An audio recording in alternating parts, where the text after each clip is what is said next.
Chapter 237. Chu Xiang wasn't an ordinary person. She greeted her mother without hesitation. "Hello, Mrs. Xiao. My name is Chu Xiang. I'm Xiao Yan's deskmate. Sorry to disturb you today." Chu Xiang smiled sweetly. Xiao Yan couldn't help but glance at her. Seeing that her son's classmates were easy to get along with, Mrs. Xiao immediately relaxed and greeted them happily. "Come in and have a seat. I've asked someone to prepare some fruits. Have some first." She walked as she said, "It's not very late now. You must not have eaten well at school. Let's have a good dinner. What do you like to eat, Xiang Xiang?" Chu Xiang smiled. "I'm not picky. I'll just eat something simple. Sorry to trouble you, Mrs. Xiao." "It's no trouble. I've always wanted a beautiful and cute daughter. I feel so close to you when I see you. You must come here often in the future. Treat this as your home and play with Yin whatever you want. I don't know what you children like to play. If there's anything you need at home, just tell me. I'll get someone to buy it right away." Mrs. Xiao pulled Chu Xiang to sit down. She smiled gently and didn't show any signs of coercion. She was completely a loving mother. Chu Xiang saw a variety of fruits in front of her. The faint fruity smell was very pleasant, but there were too many of them. Xiao Yan had been thinking about how to entertain his deskmate all the way home. Who knew that his mother would intercept him as soon as he got home? He couldn't say anything and could only watch his mother and Chu Xiang being affectionate. They gave her fruits, juice, and a lot of other things to play with at home. His mother had done all these things. What could he do? Most importantly, Chu Xiang's attention was completely attracted by his mother. She didn't even look at him or smile at him. A few minutes later, Xiao Yan suddenly stood up. Mrs. Xiao looked at him immediately. "Yan." Then Mrs. Xiao was stunned to see Xiao Yan go around to Chu Xiang's side. He pulled Chu Xiang's sleeve and asked her to stand up. Then he picked up 2 school bags and walked upstairs. Mrs. Xiao looked at him holding Chu Xiang's hand in surprise, and forgot what she was going to say. Chu Xiang followed Xiao Yan's footsteps and turned back with a smile. "Mrs. Xiao Yan may want to share something interesting with me, or ask me to do my homework. I'll go up first and talk to you later." Mrs. Xiao came back to her senses and smiled subconsciously. "Ah, okay. Then do your homework and have fun." She gave the servant a look, and the servant hurriedly took the 2 school bags from Xiao Yan's hands and brought them upstairs. The Xiao family was built like a manor. The villa where the master lived had 3 floors, and Xiao Yan lived on the 3rd floor. Xiao Yan pulled Chu Xiang into the study, took 2 school bags and put them on the desk. Chu Xiang thought that he was going to do his homework, so she automatically sat next to him. She raised her head and smiled. "Let's hurry up and do our homework. If we're late, we can still play for a while." Xiao Yan was stunned. He had just put down his school bag. However, seeing that Chu Xiang had already opened the exercise book, he sat opposite her and silently took out the questions, and began to do them. He could see her as soon as he raised his head, and he felt very relaxed. He remembered that Chu Xiang had a lot of questions that she didn't understand, so she always asked Yang Xueqing to help her explain them at school. This made him a little distressed. If Chu Xiang had a question that she didn't understand later, how could he explain it to her? If he didn't explain and only wrote the steps to solve the questions, would Chu Xiang think that he had a bad personality and not want to associate with him anymore? Xiao Yan thought a lot, but when he raised his head, he found that Chu Xiang was writing the answers to the questions quickly, one after another, as if she didn't need to think. He carefully looked at her answers and found that they were all correct. There was one question that Chu Xiang asked Yang Xueqing before school, but Yang Xueqing didn't know how to solve it. So Chu Xiang knew how to solve the questions. Every time Chu Xiang went to a world where she couldn't cultivate, she would let the heaven and earth mirror stand guard by her side to monitor her surroundings. After being reminded by the heaven and earth mirror, she noticed Xiao Yan's fixed gaze. She followed Xiao Yan's gaze and thought for a moment. Then she said mischievously, "What's wrong? Do you think that I'm a liar and that I'm different from what you imagined?" Xiao Yan was indeed very puzzled. He looked at her as if asking why she pretended to be bad at her studies when she obviously knew how to do it. Chu Xiang reached out and touched his eyes. She saw Xiao Yan blinking reflexively, but he did not avoid her touch. She smiled and said, Your eyes are really beautiful. Is it because you don't talk that you have a pair of conversational eyes? Xiaoyan wanted to look in the mirror. Were his eyes conversational? However, he wanted to get Chu Xiang's answer, so he sat on the chair and didn't move. He continued to look at Chu Xiang. Chu Xiang twirled the pen with her fingers and smiled. Someone wants to see my poor grades. Of course, I have to be the last in the exam. Anyway, I've learned what I should learn. It doesn't matter if my grades are good or not in the ordinary monthly exam. But that's all in the past. Now I know that the Chu family won't throw me out, and will always let me go to school. Of course, I don't need to hide. It's just that it's not good to let people know that I deliberately did poorly in the exam. I'd better work hard, and then do well in the exam. She glanced at Xiaoyan's paper. You're in the top 3 in the class. Is it because you never ask others when you don't know the questions? In the future, if you have something you don't understand, you can ask me. I'll explain it to you as a thank you for taking me in today. Now do your homework quickly. We have to eat later. Chu Xiang lowered her head and wrote the answers one by one. Xiaoyan looked at her and understood her words to mean that she hid everything in order to stay and study. He calculated his pocket money in his mind. He didn't know whether the tuition was expensive or not. He didn't know whether his pocket money was enough to pay Chu Xiang's tuition. He didn't want to change desk mates. Chu Xiang's concentration on studying always affected others. Xiaoyan quickly calmed down and began to focus on doing the questions.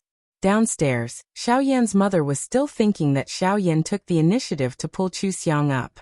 She was still a little confused. She thought for a while and said to the housekeeper, "Did Yan really pull Xiang away just now? Did I see it wrong?" The housekeeper nodded heavily.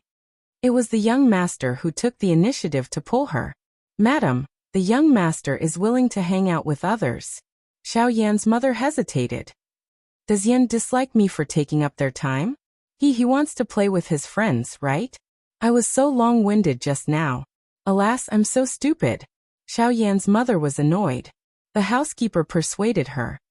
"Madam, it's the first time you entertain the young master's friends. You'll understand the young master's meaning after a few more times.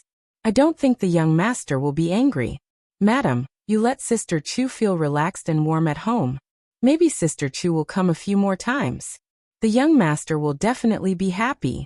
Xiaoyan's mother nodded and stopped hesitating. "You're right. If the girl is bored, she won't come again. By the way, send some food and drinks up. Remember to come out quickly after you send them in. Don't disturb them. Oh no. Choose 2 smart people to wait outside the door. They won't disturb them, and they can find people immediately if something happens. Understand?" "Understood. I'll go now." "Okay. Go and arrange it. I'll go to the kitchen and make 2 dishes."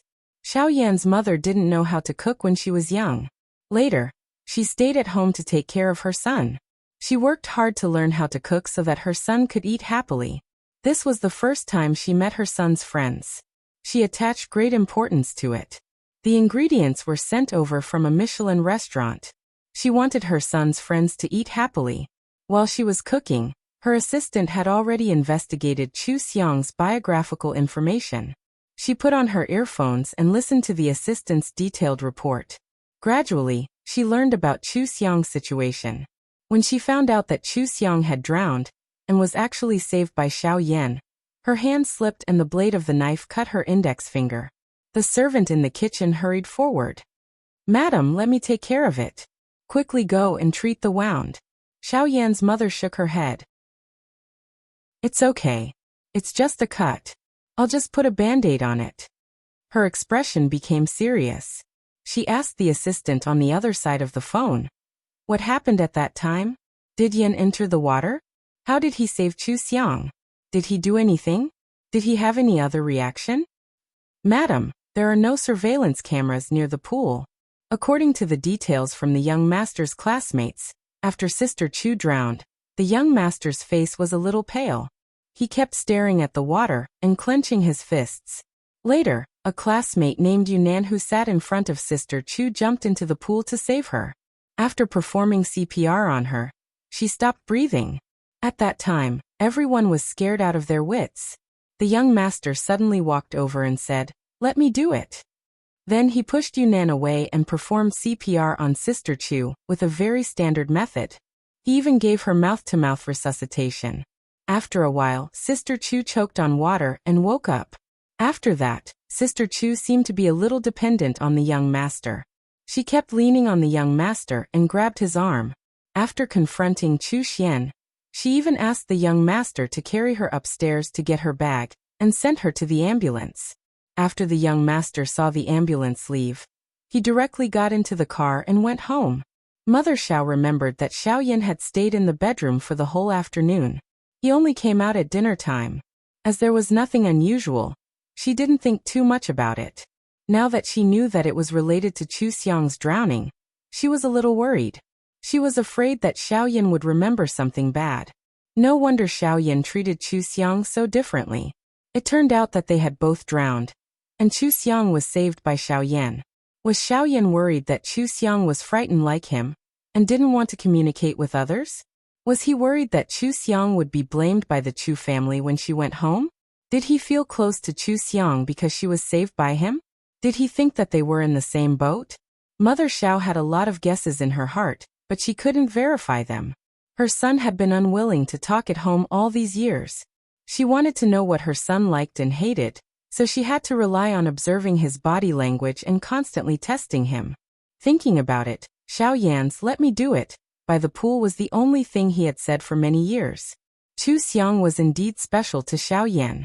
At least, she was the only person who could walk into Xiaoyan's world in 10 years. Because of this, she couldn't let anyone bully Chu Xiang. As for Chu Xiang's character, she believed in her son's judgment. It was rare for a rich family to have the wrong child, but it was not impossible. At that time, the Chu family and the Chen family were in similar conditions, so the two children had different destinies. Mother Xiao made a special investigation.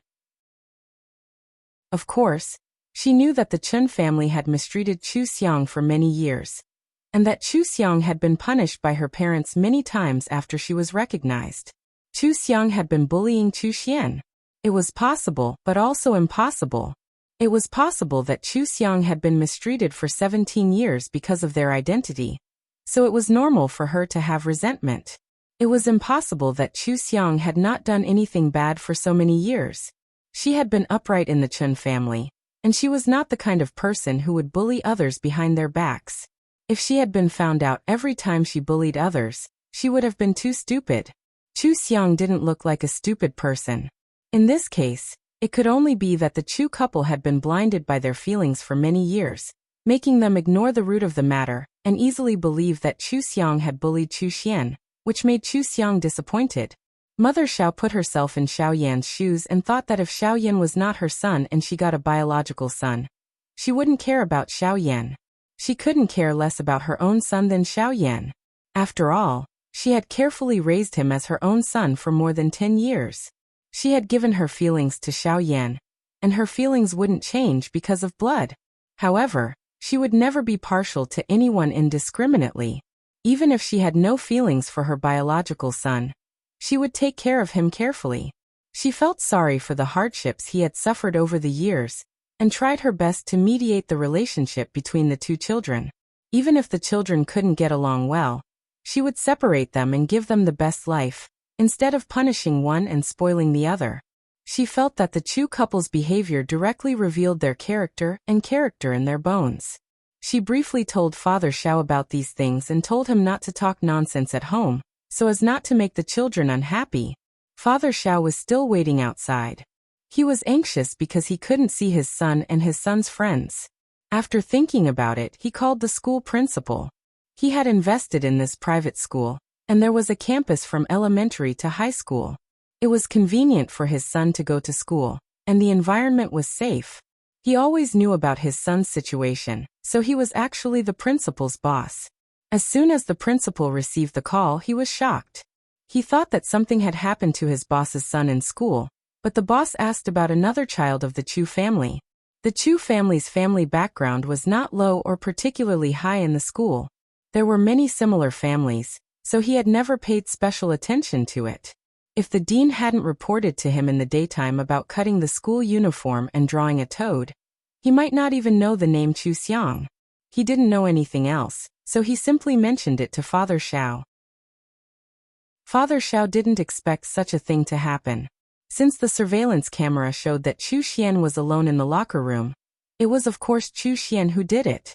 Father Xiao wasn't interested in these trivial things. He only told the principal to take care of Chu Xiang, and not let Chu Xiang be treated unfairly on campus. The principal naturally agreed. People like them didn't need to be too detailed. They understood everything with just one sentence. After hanging up, the principal informed the dean and Chu Xiang's class teacher to take good care of Chu Xiang and give the child a high-quality learning space. If Chu Xiang had any needs, they should try their best to satisfy them. During the day, Chu Xiang gave the teachers the impression that she was a hard-working child who was eager to learn and wanted to study. But at night, all the teachers who received the news were muttering in their hearts. So this student had a background. However, they were just teachers. If the student didn't make trouble, they would be happy to teach. Besides, Chu Xiang was serious and eager to study, so they were willing to take care of her. In this way, when Chu Xiang was still doing her homework, Father Xiao, who was blocking the way, arranged everything for her clearly. At least, with the teacher's attention, no one could falsely accuse her, spread rumors about her, and isolate her. Xiao Tian's father hurried home and finally arrived before dinner. He went to the kitchen to meet Mother Xiao. They didn't come up with anything after discussing it. Their son, who had been autistic for 10 years, suddenly showed signs of breaking the ice. They were so excited that they didn't know what to do. Mother Xiao thought that Father Xiao's tall suit was too serious. She pushed him upstairs and changed him into a light-colored home clothes with soft fabric. Father Xiao didn't know that he had such a set of clothes. It was said that some brands sent new clothes every season. He didn't wear some of them and let the butler deal with them. This time, it was just right to use it to highlight his easygoing and harmlessness to the greatest extent. Mother Xiao also found a pair of gold-rimmed glasses for him to wear. It was to cover his somewhat sharp eyes and not frighten the girl. When they were all ready, they asked the butler to knock on the door and call Xiao Yan and Chu Xiang to eat. Chu Xiang and the others had finished their homework. Chu Xiang even explained a few questions to Xiao Yan. Of course, she was the one doing the talking while Xiao Yan listened in silence. However, she knew that Xiao Yan listened carefully because after she taught him the questions of the same type, Xiao Yan solved them all. His learning attitude was very good. They went to the dining room and sat down. Mother Xiao smiled gently and asked, "How is it? Are the questions difficult? If there's anything you don't know, you can ask me. There's a tutor at home." There was indeed a tutor at home, but Xiao Yan never asked questions or listened to the tutor. He refused to communicate with the tutor. The tutor was just a backup, in case Xiao Yan had to ask the tutor when he wanted to ask questions. Chu Xiang smiled politely. "It's okay, Mother Xiao. Xiao Yan is very good at his studies. If there's something I don't know, I can ask him." Father Xiao and Mother Xiao were surprised. Father Xiao looked at his son in disbelief. "Yan taught you questions? Did he talk?" Mother Xiao hurriedly said, "This is Yan's father. You can call him Father Xiao. He got off work late and just came back." Chu Xiang greeted him obediently. "Hello, Father Xiao. It's our first time meeting. Sorry to disturb you. Xiao Yan doesn't like to talk, but he will write down the steps to solve the questions. I can understand them. He's very nice and has helped me a lot. He also takes care of me in school." Their son knew how to help and take care of people? Father Xiao and Mother Xiao looked at each other. They felt that Chu Xiang was a different person. However, Xiao Yan did save Chu Xiang's life because Chu Xiang said 2 words. They were desk mates. Maybe they got along well in private? Father Xiao smiled quickly. "If you get along well, you should visit each other more often. As you can see, the house is a little quiet. Yan's mother and I are busy and can't take care of him. Xiang, come more often if you're free. If you're late, you can stay here." Mother Xiao said, "Yes, I like you very much. I feel that we hit it off very well. It would be great if you could come often. Do you like pets? Why don't you and Yan have a pet together? The yard here is big. You can run outside and play." The doctor had long suggested that Xiao Yan should have a pet. He didn't want to communicate with people, so he might communicate with animals. Besides, animals sometimes had a healing effect on people. If Xiaoyan opened his heart to pets, he could gradually open his heart to people. She had sent all kinds of pets to Xiaoyan, but Xiaoyan didn't even look at them. If Chu Xiang liked it, she might take the opportunity to give her son a pet. If Chu Xiang didn't want to play with her son in the future, her son would have a pet. Chu Xiang used to be a doctor. Although she didn't specialize in psychology, there were many psychologists in her circle of friends. She knew a little about it. She looked at Mother Xiao's expectant eyes and said in surprise, "Can we have pets? Then I want 2 golden retrievers, the kind that are just born. Yan and I will take one each and raise them ourselves.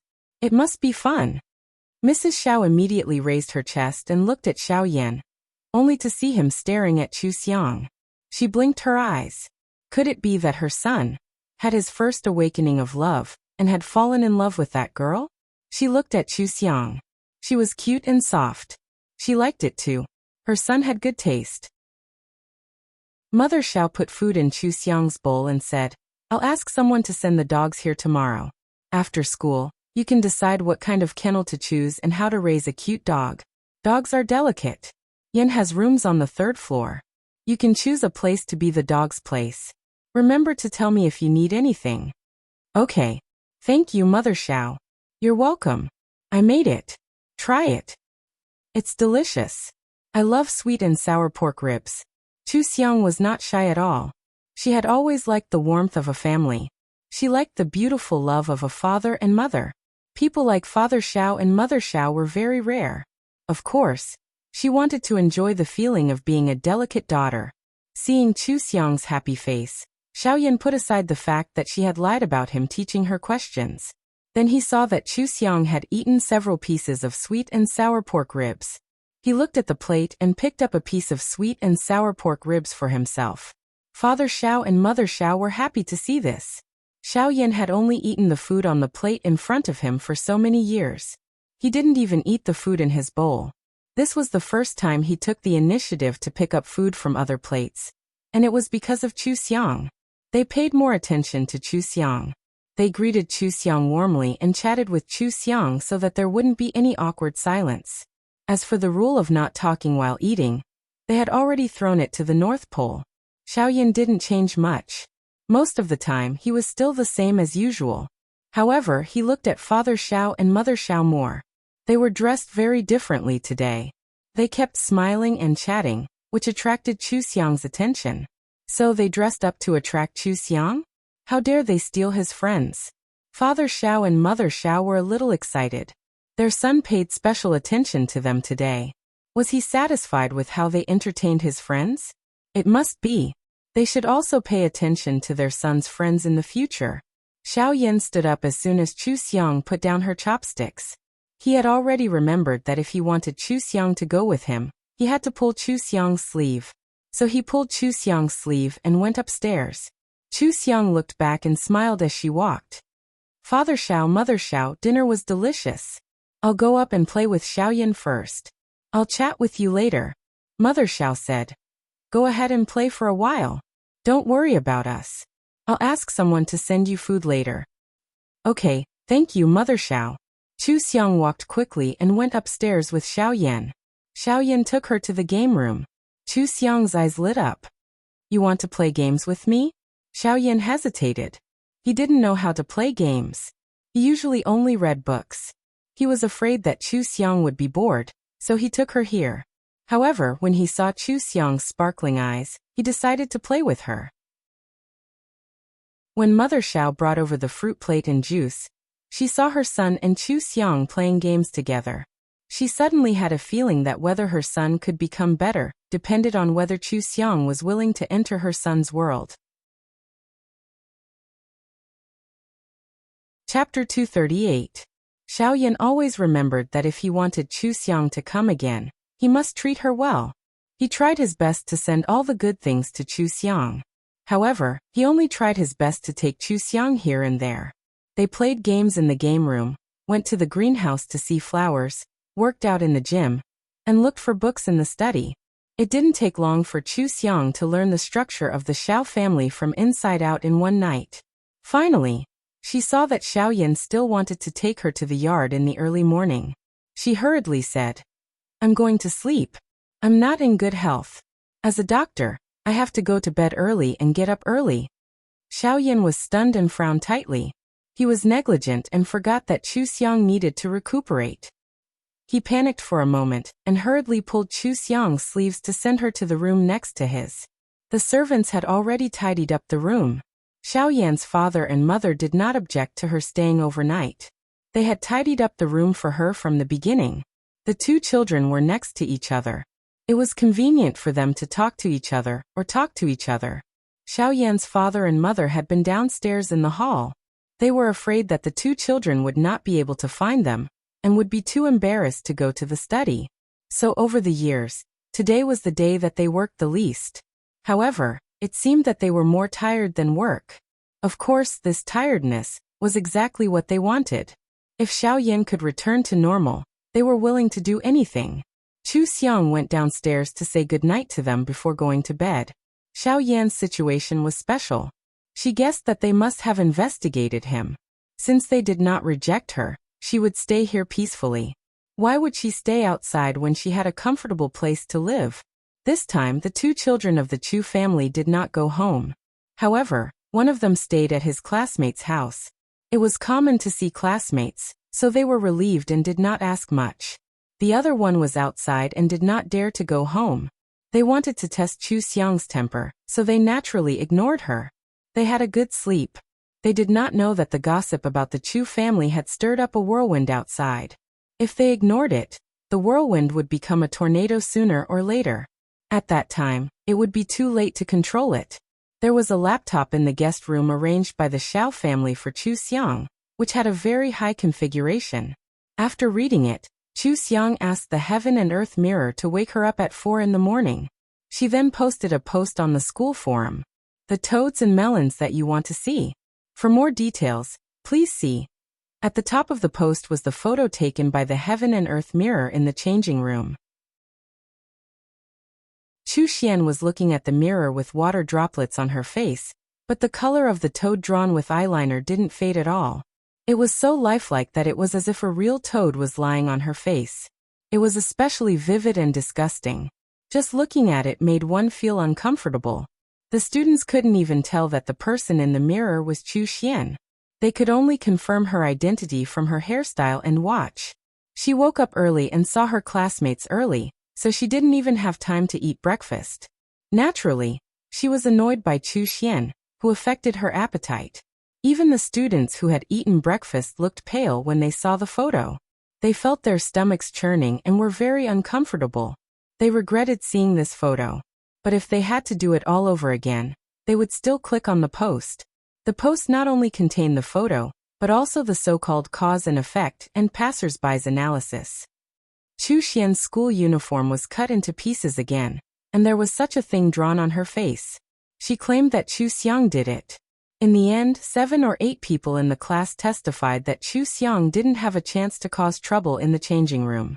The most important thing was that the dean of teaching checked the surveillance cameras. The surveillance cameras showed that Chu Xian was alone in the changing room at that time. No one harmed her at all. According to Chu Xiang, this was self-directed and self-acted by Chu Xian. This wasn't the first time this kind of behavior had happened, including the previous pranks that didn't make a big deal out of it. There were also several times when she framed Chu Xian in the Chu family. Chu Xiang was used to it. Her only wish now was not to be expelled. She wanted to study hard in school, get into a good university, and find a stable job. Chu Xian personally asked the dean of teaching to investigate the previous few incidents.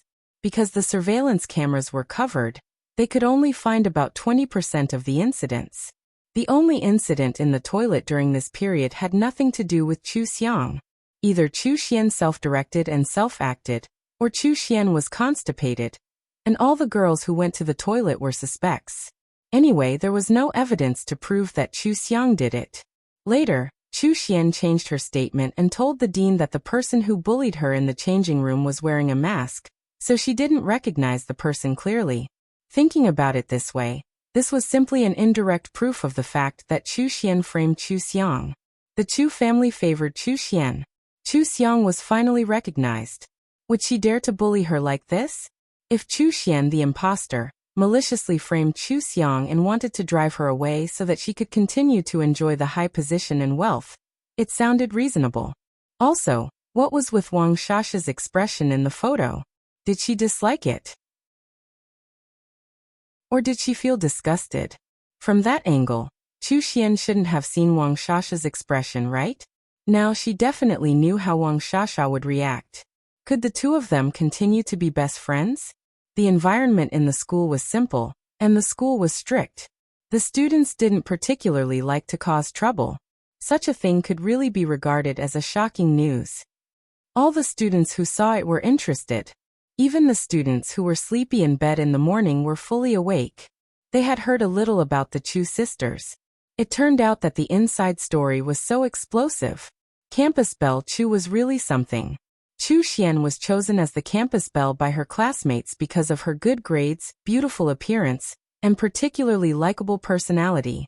Although it was useless, it was also very pleasant to hear. She always received some admiring or envious looks. However, it was easy for people to pay attention to famous people. Everyone in the school knew who she was. Of course, they were willing to take some time to find out what had happened to her. Chu Xian didn't sleep the whole night. She was in a bad mood. She looked better after putting on nude makeup. She was thinking about how to smooth this matter over. She was also thinking about how to expose Chu Xiang's true colors. She was angry that Chu Xiang had been pretending all this time. Her mind was not idle for a moment.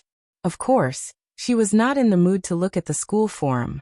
When she arrived at the school, it was almost time for the morning self-study. She found that on the playground, in the corridor, and in the classroom, all the students who saw her would look at her openly or secretly. Especially her face. This made her particularly annoyed. She lowered her head and walked quickly into the classroom. Who knew that as soon as she sat down, her desk mate came over with a mobile phone and asked, "Chu Xian, is this post true? Don't you like Chu Xiang? We are so close. Tell me the truth." "I won't tell you. Don't spare me." Chu Xian's heart skipped a beat. She suddenly felt like she was in the entertainment industry in her previous life. She snatched the phone. When she saw the photo, her vision turned black. She was dizzy for a full 3 seconds before returning to normal. That toad was her nightmare. Someone actually took a photo and spread it. What was the use of her previous efforts to hide and cover? Her ugliest and most disgusting appearance was seen by the whole school. She suddenly saw Wang Shasha's expression. At that time, she clearly felt Wang Shasha's anxiety and anger. For a moment, she was very touched. Although it was hard to calculate in this life, she had good friends, good parents, and a good husband in the future. Everything was worth it. But what was the truth? Wang Shasha suppressed her disgust in a place where she couldn't see. It was obvious that she disliked her appearance. She instantly hated Wang Shasha. If she disliked her, she shouldn't have pretended to care. She didn't need any care at all. Now that everyone saw that Wang Shasha disliked her, it would only make her more embarrassed. Her deskmate saw that her hand was too strong and hurriedly snatched her phone back. "I'm going to search for words. Find it yourself." Chu Xian secretly took a deep breath and suppressed her anger. She knew that a lot of people were looking at her. She managed her expression well. She even showed a little anger and doubt, as if she was wronged. This was quite easy for a second-tier star in the entertainment industry. She quickly took out her phone to read the post. The more she read, the more shocked she was. Who was it? The exposure was so detailed. Everything she did was done by herself, and she didn't tell anyone. Why did this expose seem to be from someone who knew about it? She immediately thought of Chu Xiang, but she controlled herself and didn't look up at Chu Xiang. She couldn't fall out with Chu Xiang in public, and she couldn't confront her in public. Her identity was sensitive. If she did anything inappropriate, many people would stand on Chu Xiang's side. This was not what she wanted. Anyway, as long as there was no evidence, no matter how big a fuss it was, it could be reversed. Chu Xian's tears fell. Her deskmate was surprised. Don't cry. Chu Xian, what's wrong with you?" Chu Xian leaned on the table and said in a muffled and weak voice, I didn't do it." Chu Xian's deskmate saw that she was crying so hard that her whole body was trembling. She looked a little embarrassed. Seeing that her classmates were looking at her, she supported Chu Xian. "Let me take you outside or take a walk in the field."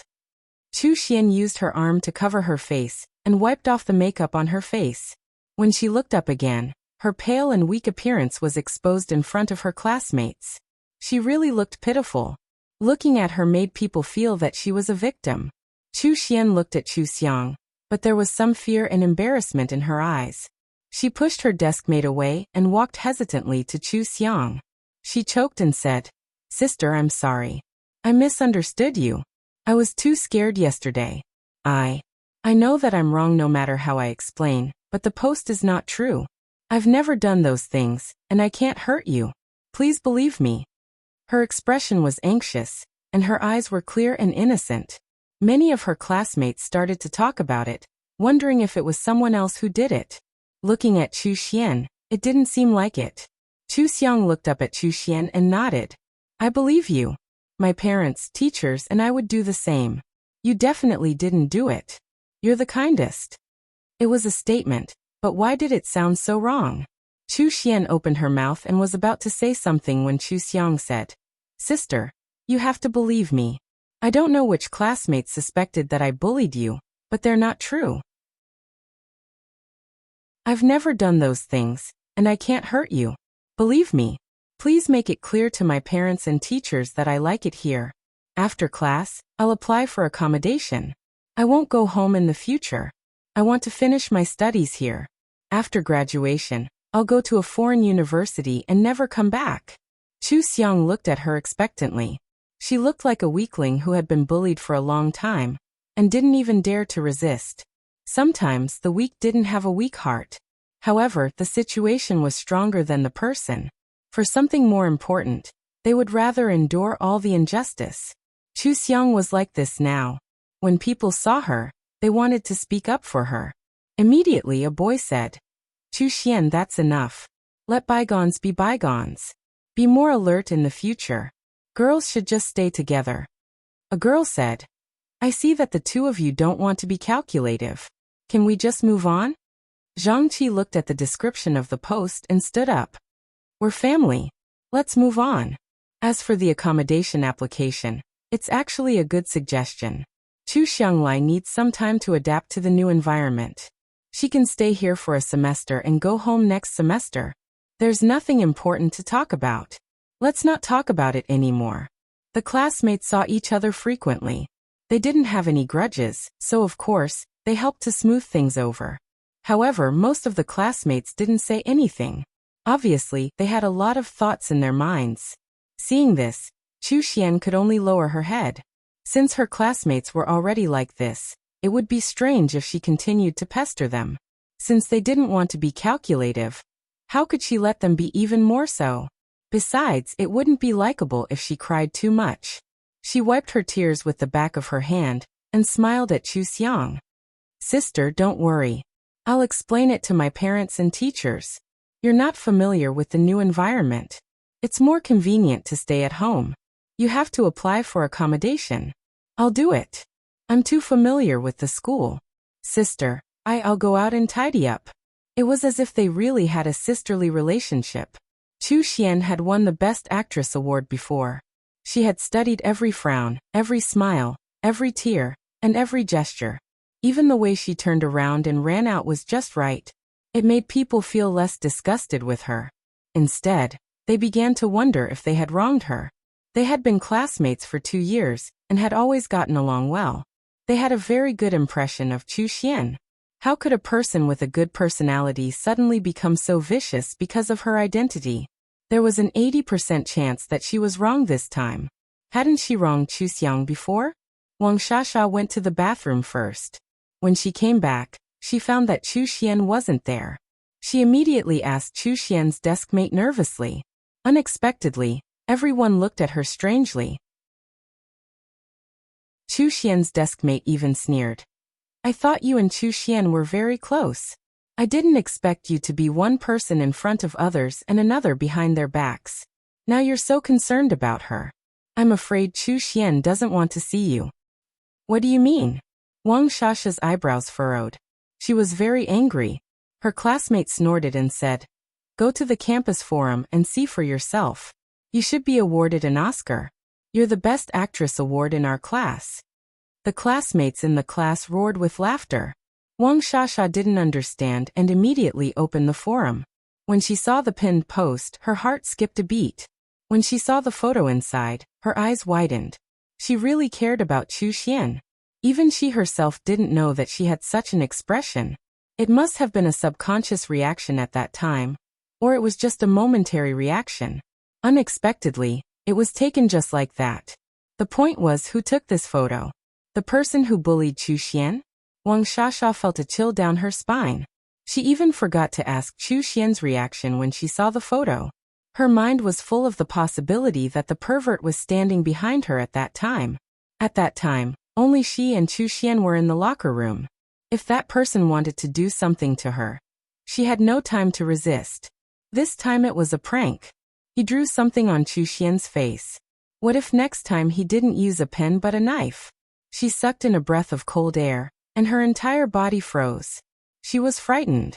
Her deskmate saw it, and thought that she was shocked that her hypocrisy was exposed. She glanced at her and turned her head away disdainfully. Plastic sisterhood was not a rare thing in the circle, but it was ugly when it was exposed. In less than half a day, friends in the circle would know about it. In the future, Wang Shasha and Chu Xian's plastic sisterhood would be famous in the circle. Wang Shasha was not in the mood to find Chu Xian.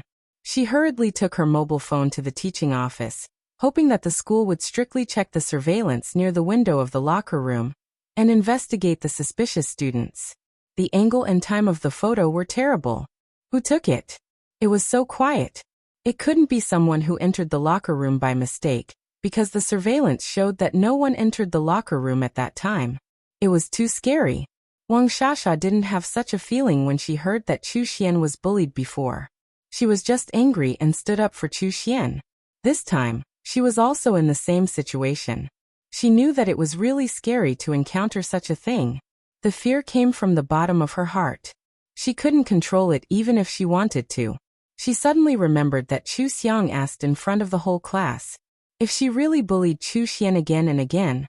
Why did Chu Xian come to her again and again without any resentment? Why did Chu Xian care about her so sincerely? Why did Chu Xian dare to act alone and not be afraid at all?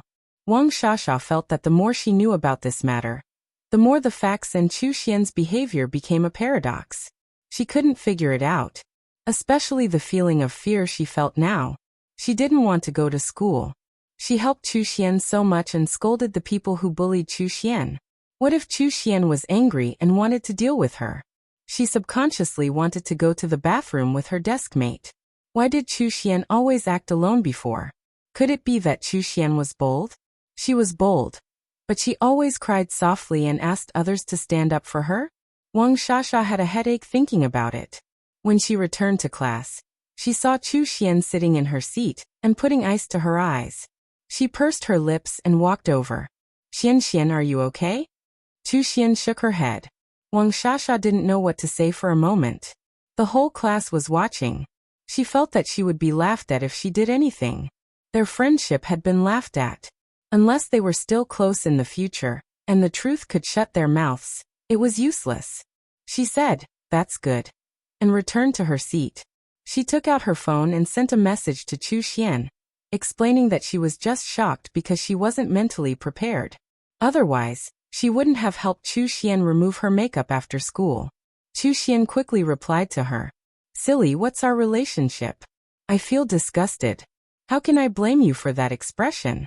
I haven't thanked you for taking me in yesterday. You've helped me too much. Others don't understand at all. Don't think too much." In addition to the message, she also sent a cute emoji, which gave people a very lively feeling. Wang Shasha breathed a sigh of relief and felt relieved. She had always been close to Chu Xian. If they quarreled in class, or if they were unhappy with each other, it would be embarrassing. In this way, it would be natural to get along with each other after sending a message. She sat up straight and picked up her book. She inadvertently looked up and met Chu Xiang's eyes. Chu Xiang was looking back at her, and then looked at Chu Xian. There was a moment of confusion on her face, and then she turned back to do the exercises. Wang Shasha felt that she and Chu Xiang were in the enemy camp. When she saw Chu Xiang's movements, she became nervous and wondered what Chu Xiang meant. Perhaps it was because she had been thinking too much in the past few days, or perhaps it was because Chu Xiang's questioning had guided her train of thought. She actually felt that she could understand Chu Xiang's doubts. Chu Xiang must be wondering why she and Chu Xian would send WeChat messages in private instead of in front of the whole class. And Chu Xiang and Chu Xian's affairs, Chu Xian would always look for Chu Xiang and explain in public, either guiltily or wrongly. Wang Shasha also had doubts in her heart. Yes, why? If Chu Xian did it for Chu Xiang's sake, and if she didn't want the Chu sisters to be gossiped about by the classmates, why didn't she do it in private? Didn't they take the same car home before? She could have just sent WeChat messages in the car, right? She opened the post again. Before, she was too scared to read it carefully. Now that she looked at the details, her hands and feet turned cold. The more she looked at it, the more she felt that it was reasonable. It seemed that these were already the truth. She scrolled down to read the anonymous replies from her classmates, and her heart was filled with mixed feelings. I only have one sentence. It's easy to go from frugal to extravagant, but difficult to go from extravagant to frugal. Chu Xian is still living in the Chu family, and her surname is Chu. I don't believe in her character. She has taken 17 years of glory from others. Shouldn't she give it all away? What era is it now? There are still people who believe that there are pure and innocent white lotuses in the world. Girls know, right? The more pure and innocent they look, the more scheming they are. Haven't you watched palace dramas before? What kind of talent is that Wang Shasha? She jumped up and down to defend Chu Xian. So this is what she is like behind the scenes. Is the Wang family so much worse than the Chu family? Are you following her like a bootlicker? Although the forum is anonymous, we are all from the same school. Pay attention to your manners. Chu Xian has a good personality. Maybe it's just that the Chu family is strict. Isn't it normal for the beloved daughter of the family to be simple? Forget it. Do you think I'm not as noble as your sponsorship because I got in because of my grades? There are many rich second generations in the class. The bigger the family, the more they value the cultivation of both business and intelligence, kindness and beauty. Then what about the number of people who raised her? Chu Xian used to be the heir of the Chu family. Didn't the Chu family want the Chu family to go bankrupt by raising her kindness and beauty? Hey, now it's almost the same as going bankrupt. According to the Chu family, they don't like Chu Xiang. It's not certain who will be the heir in the future. Maybe the Chu family will change their surname to Chun. I bet a popsicle that 99% of the post is true. There are also worshippers who actually hacked into the forum and pinned the post to the top. No one can delete it. Awesome. This is a public execution. The campus belle is as kind and beautiful as ever. Compared with the campus belle who is scheming and exposed her true colors, the students are of course more happy to see the latter. There is no reason. They just instinctively like to see the truth with a twist and excitement. The incident spread on campus, and also attracted the attention of the school. The principal had just received the boss's order to take care of Chu Xiang the night before. When he saw this kind of post, he immediately ordered someone to investigate. Chu Xiang and Chu Xian are the two sisters in front of the teachers and students. It will be difficult for Chu Xian to do anything in the future. It's like returning to the entertainment circle. Every move and every word is watched. Chu Xian even needs to pay attention to her words and expressions. However, the impact on Chu Xiang is not big. After all, she has the heaven and earth mirror. She can cheat. Chapter 239. Chu Xiang went to the class teacher right after the morning self-study session and applied to live on campus. The class teacher knew what she had encountered in the past 2 days, so she kindly advised, I know you have been wronged. In fact, family ties also need to be cultivated. You just came back, so it's normal to have a period of adjustment with your family. Even if there is something unpleasant, don't give up so easily. If you really live on campus, won't your relationship be even more distant? I suggest you reconsider. Chu Xiang lowered her head and pinched the hem of her clothes, whispering, "I've tried really. But I don't want to be stolen, and I don't want to be jealous. There are a lot of servants at home, and their eyes make me breathless." The class teacher was startled, and several other teachers in the office also looked over at the same time. The class teacher hesitated, not knowing if it would be too offensive to continue asking, but the principal told her to take good care of Chu Xiang, so she couldn't do nothing. She looked at Chu Xiang's nervous and pitiful appearance and sighed. "You have been working very hard recently, and all the teachers have praised you for your rapid progress. If you need, I can do a home visit and tell your parents about your performance in school. Let them know that you are making progress and adapting to a new life, and maybe they will change some of their views. Also, those are not rumors, but wild guesses without evidence. I can help you clarify them." Chu Xiang took a deep breath, as if she had finally mustered up her courage, and looked up at the class teacher. "Teacher, thank you for being willing to help me, but I really don't dare to try again. Last time when Chu Xian fell down by herself, everyone thought that I pushed her. My parents didn't believe me and severely punished me. They warned me not to bully my sister at school, or else I will be suspended from school and study at home with a tutor. So please don't look for my parents. Whether there is evidence or not, as long as there is something, it is troublesome. I don't want to cause trouble for them. I just want everyone to live in peace, and I can continue to study. Teacher, living on campus is the best choice for me. I really want to live on campus, please." The form teacher was stunned again. She looked at Chu Xiang's watery eyes that were full of pleading. How much suffering did they have to go through to extinguish the child's hope for their parents? Chu Xiang's boarding school, which was very unpopular in their school, was actually the best choice? An elderly teacher beside her couldn't bear to see the girl sad, so he helped her and said, "If you want to live on campus, then so be it. Our school's dormitory and cafeteria aren't bad. That's great. I can study more during the remaining time on the way back, and catch up with my grades." The homeroom teacher nodded and said, "Yes, this is also a very big advantage." She pulled Chu Xiang over and said to the teachers, "Chu Xiang has left behind a lot of knowledge. It's rare that she's a motivated child. She's also smart. If you have time, please help her. Maybe you can cultivate an outstanding talent." Of course, the teachers agreed. Which teacher didn't like smart and motivated students? In particular, Chu Xiang could draw inferences from one example. It was a pleasure to explain questions to her. The homeroom teacher chatted with the teachers for a while, and then asked Chu Xiang. After confirming that she really wanted to live on campus, she agreed to her application. However, because she applied halfway, the students had already been allocated dormitories according to class.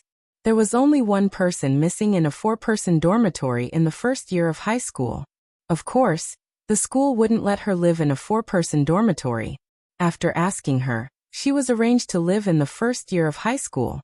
Because the school wanted to cultivate students in all aspects, including communication and getting along with each other, there was no single room or double room. There was only a 4-person dormitory. This was exactly what Chu Xiang wanted. If no one understood her, how could she dispel those rumors? The students in the first year of high school were not so stressed. They were also relatively simple and loyal, so they could help her. After returning to class, Chu Xiang went straight to Chu Xian. The class instantly quieted down, and everyone looked at the two sisters. This was the first time that Chu Xiang took the initiative to look for Chu Xian. Chu Xiang said, "I just applied to live on campus with the teacher. The teacher has already agreed." She saw that Chu Xian was anxious and wanted to say something, so she beat her to it and said, "I'm not good at studying. My home is far from the school, and there's a lot of traffic on the way. It takes a lot of time to go back and forth. It's best if I can live on campus. I want to catch up with my grades, so don't fight with me for this." Chu Xian stood up and looked helpless. I just want to leave some space for you and Dad and Mom to get along. I feel that I'm disturbing you, so you're wrong." Chu Xiang looked disappointed. Her eyes instantly turned red, but she stubbornly refused to let the tears fall. "Dad and Mom like you. You can make them happy by being by their side. They will only get angry when they see me. So letting you stay at home is my filial piety. I hope you can fulfill my wish. Thank you. Chu Xiang didn't seem to want to talk about it anymore. She turned her head and returned to her seat, quietly lying on the table. Everyone only had one thought. Chu Xiang was so wrong that she cried. She was the only daughter of the Chu family, but her parents didn't like her. They only liked the wrong child. The only way she could be filial to her parents was to leave the family and live on campus. The students who were loved by their parents couldn't understand this kind of sadness. However, they seemed to be able to feel Chu Xiang's sadness just by looking at her back. Their mood fell. Seeing this, Chu Xian's heart sank. Chu Xiang was serious. She still didn't want to believe that her parents really liked Chu Xiang in her previous life and gave up on her. So she could accept the fact that Chu Xiang was a scheming person. Chu Xiang must have used some tricks to win over her parents. Chu Xiang had just returned 3 months ago and wasn't familiar with the Chu family. So she didn't say anything. Now Chu Xiang was showing her claws. Was she going to fight with her? Chu Xian tensed up. Her mind was full of guesses about Chu Xiang. She wanted to know what she would do next. The teacher came in for class. Chu Xiang sat upright and didn't show any signs of crying. Instead, she listened to the teacher attentively. The teacher also asked her 2 more questions, and she answered them well. The students looked at her and became more and more convinced that she really put all her heart into her studies. Her simple dream was also real. Chu Xian didn't listen at all. She pretended to be focused, but in fact, she had been estimating the risks and preparing a public relations plan. She saw today's post as a crisis. 24 hours was the golden time for public relations. So she quickly thought of a way in the morning, which was to retreat in order to advance. Didn't people suspect that she wanted to take over Sister Chu's position? She took the initiative to leave and live on campus. This way, she could stop a lot of rumors. She had a good reputation. As long as she behaved herself and behaved well, it should be easy to change her image. Moreover, it seemed like she was at a disadvantage. But in fact, as long as she left the Chu family to live on campus, her parents would definitely think that she was wronged. They would hate Chu Xiang even more. At that time, she would sow discord. Even if Chu Xiang lived in the Chu family, she wouldn't have a good life. However, there was always a chance.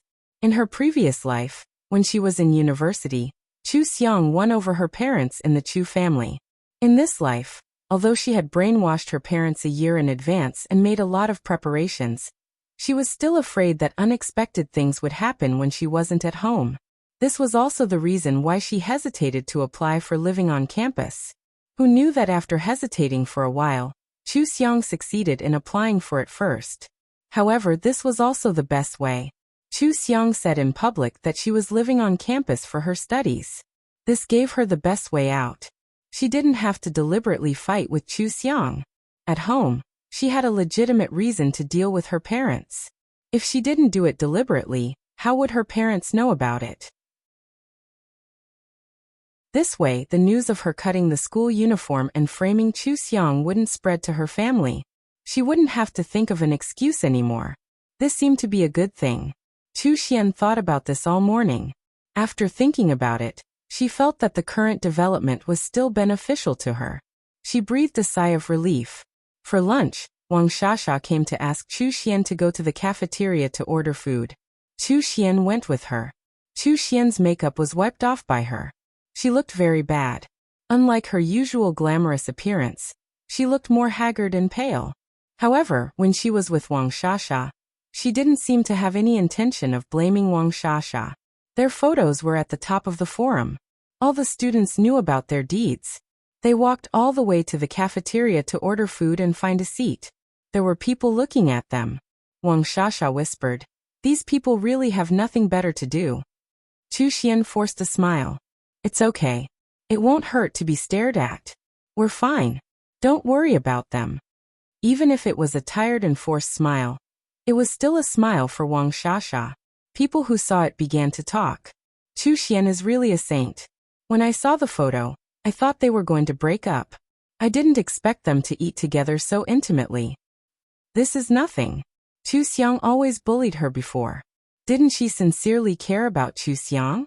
This is the first time I've seen a saint. Chu Xiang bullied her. There's no evidence.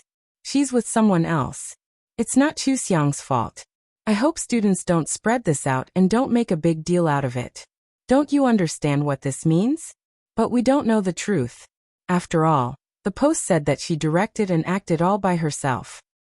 TSK, she has no personality at all. When her sister slapped her on one face, she gave the other side of her face. When her best friend disliked her, she still acted intimately with her. If her personality is real, I can't stand this kind of person. She's so cheap. Heather's no choice. She's no longer the eldest sister of the Chu family. The Chun family is poor. She went from a rich family's daughter to a stall owner. In order not to go back home to set up a stall, she can only suck up to people. Does she dare to lose her temper at Chu Xiang and Wang Shasha? Both of them are real daughters of rich families. This method actually received widespread approval. Chu Xian felt that her reputation had always been very good. Because of her good reputation, it was not easy for people to believe that she had directed and acted out such a vicious act. This was also not wrong. However, what she did not expect was that the more people believed that she had not done it, the more they could not understand her mother Mary. The only reasonable reason they could find was that she had endured humbly for the sake of wealth and fortune. This was disgraceful, especially since Chu Xian was outstanding in all aspects and was also the campus belle.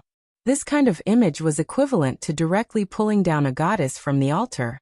Many people felt ashamed in their hearts, thinking that she had no backbone, no personality, no courage, and was greedy for vanity. There were also many students who believed in the post. When they saw Chu Xiang's pitiful look, they felt that she was pretending. They also felt that she was scheming and hated her. Other than these, what left the deepest impression on the students was the toad in the picture. The students sitting at the two tables near Chu Xian's table couldn't help but look at Chu Xian's face while eating. As soon as they saw her, they were reminded of the toad. They were so disgusted that they lost their appetite and left while muttering. A few students further away also couldn't eat anymore. They weren't full at all, but they didn't want to eat at all. They left with their chests down. When they left, they said, "If I knew, I wouldn't have looked at that photo. It's so disgusting." Chu Xian heard them. She clenched her fists in disbelief. She controlled her expression and pretended to look around casually. She found that many people were looking at her face, and they didn't eat much. She looked at Wang Shasha opposite her. Wang Shasha didn't look good. She didn't eat much and had no appetite. Her heart skipped a beat. She thought that she had escaped the disaster of the post, and succeeded in making half of the people believe that she was innocent. Until now, she found that the scariest thing wasn't the news at all. The photo was the scariest thing. From then on, she was labeled as a toad. Everyone saw the photo with their own eyes. In the future, when they saw her face, they would automatically think of the photo and feel disgusted. She was associated with the word disgusting. Chu Xian's heart tightened. This was a dead end. She couldn't break out of it.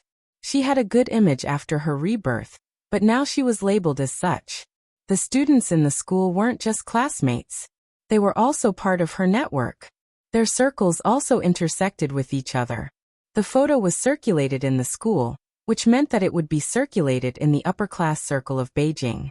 In the future, when she attended banquets, would other people feel disgusted when they saw her?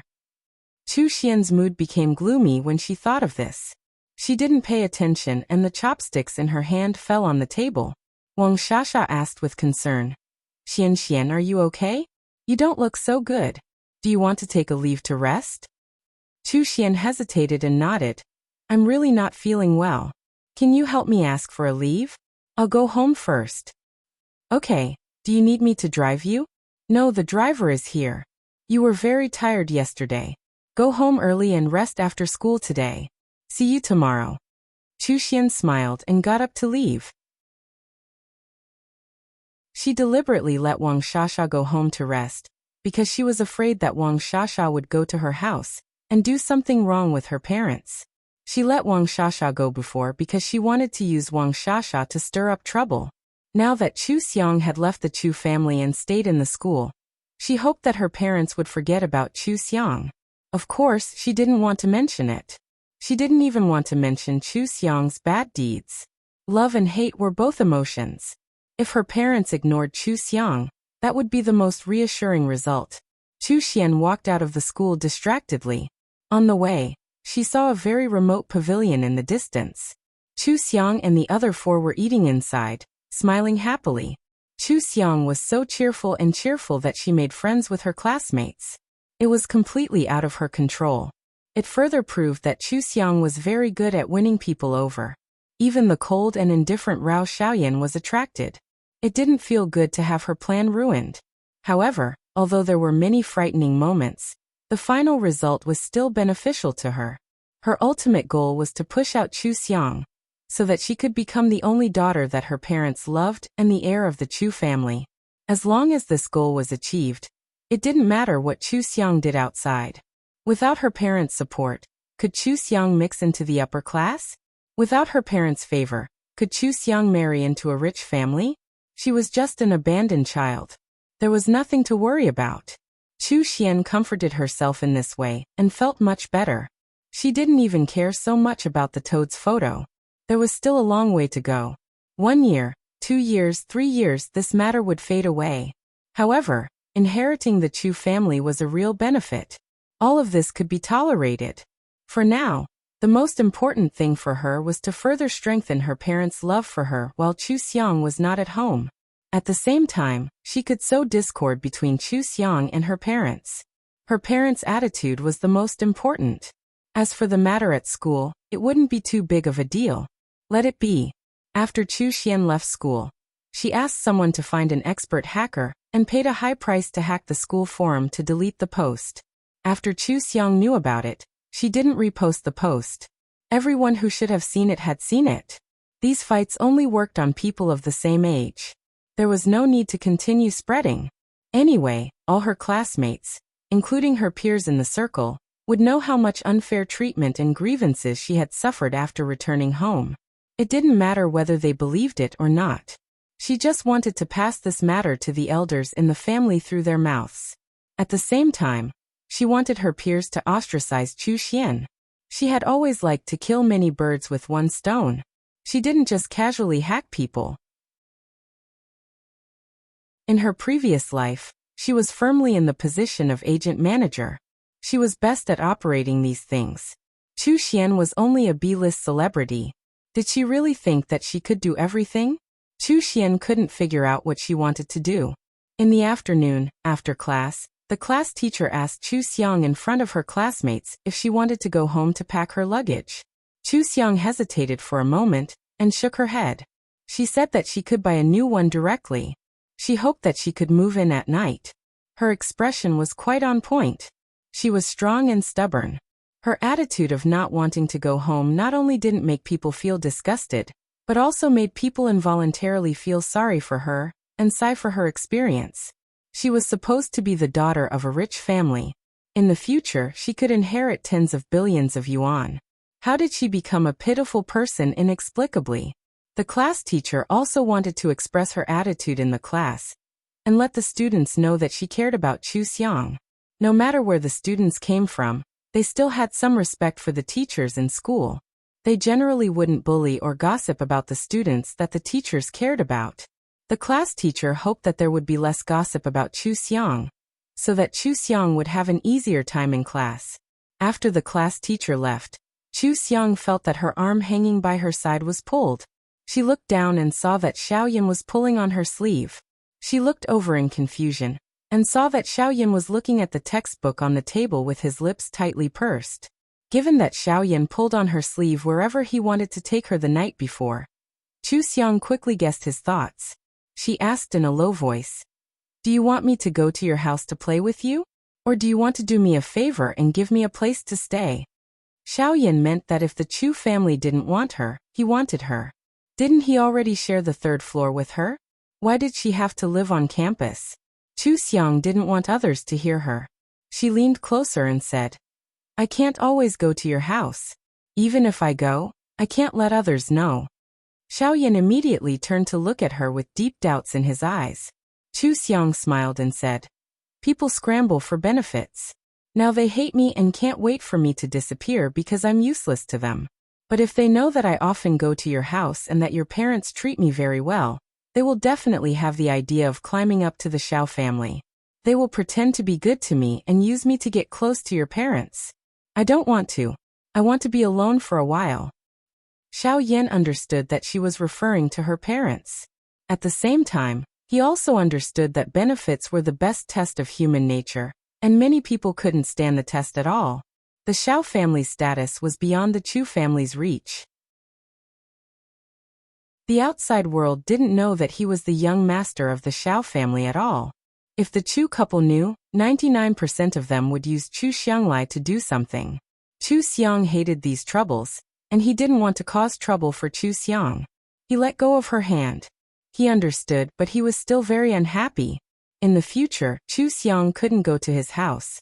Didn't they agree to take care of the dog together the night before? Chu Xiang saw that he picked up the pen and didn't write a question for a long time. Obviously, he was unhappy. She whispered, "Local students can go home or not every weekend.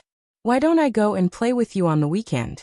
This way no one will know that I go to your house, okay?" Every weekend, Xiao Yan's mood would immediately brighten up. He took out his phone and looked at the calendar. When he saw that it was Thursday, his mood became even better. Chu Xiang was amused by his behavior and said, "I'll go there in the morning. You can set up a temporary home for the dog first. After that, we'll go shopping and buy things for the dog."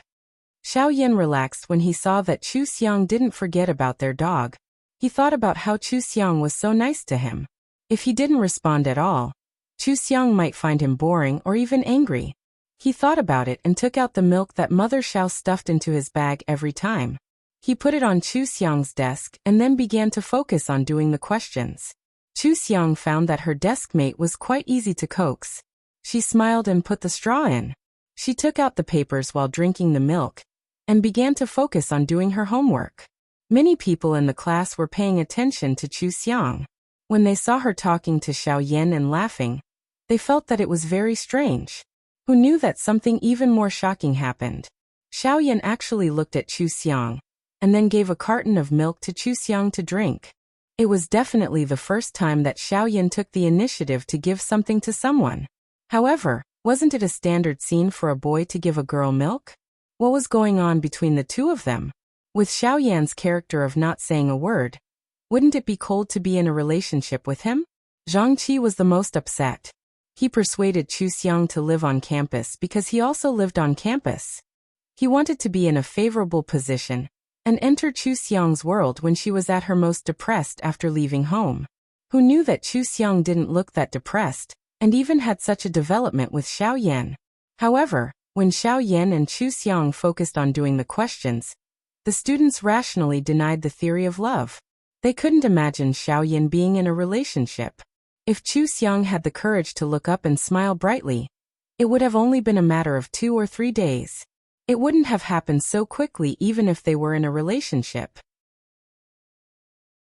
So because they didn't talk and didn't have any friends before, there was a kind of appreciation between the same kind of people.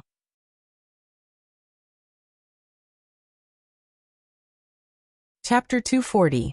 This guest seemed to be more reliable.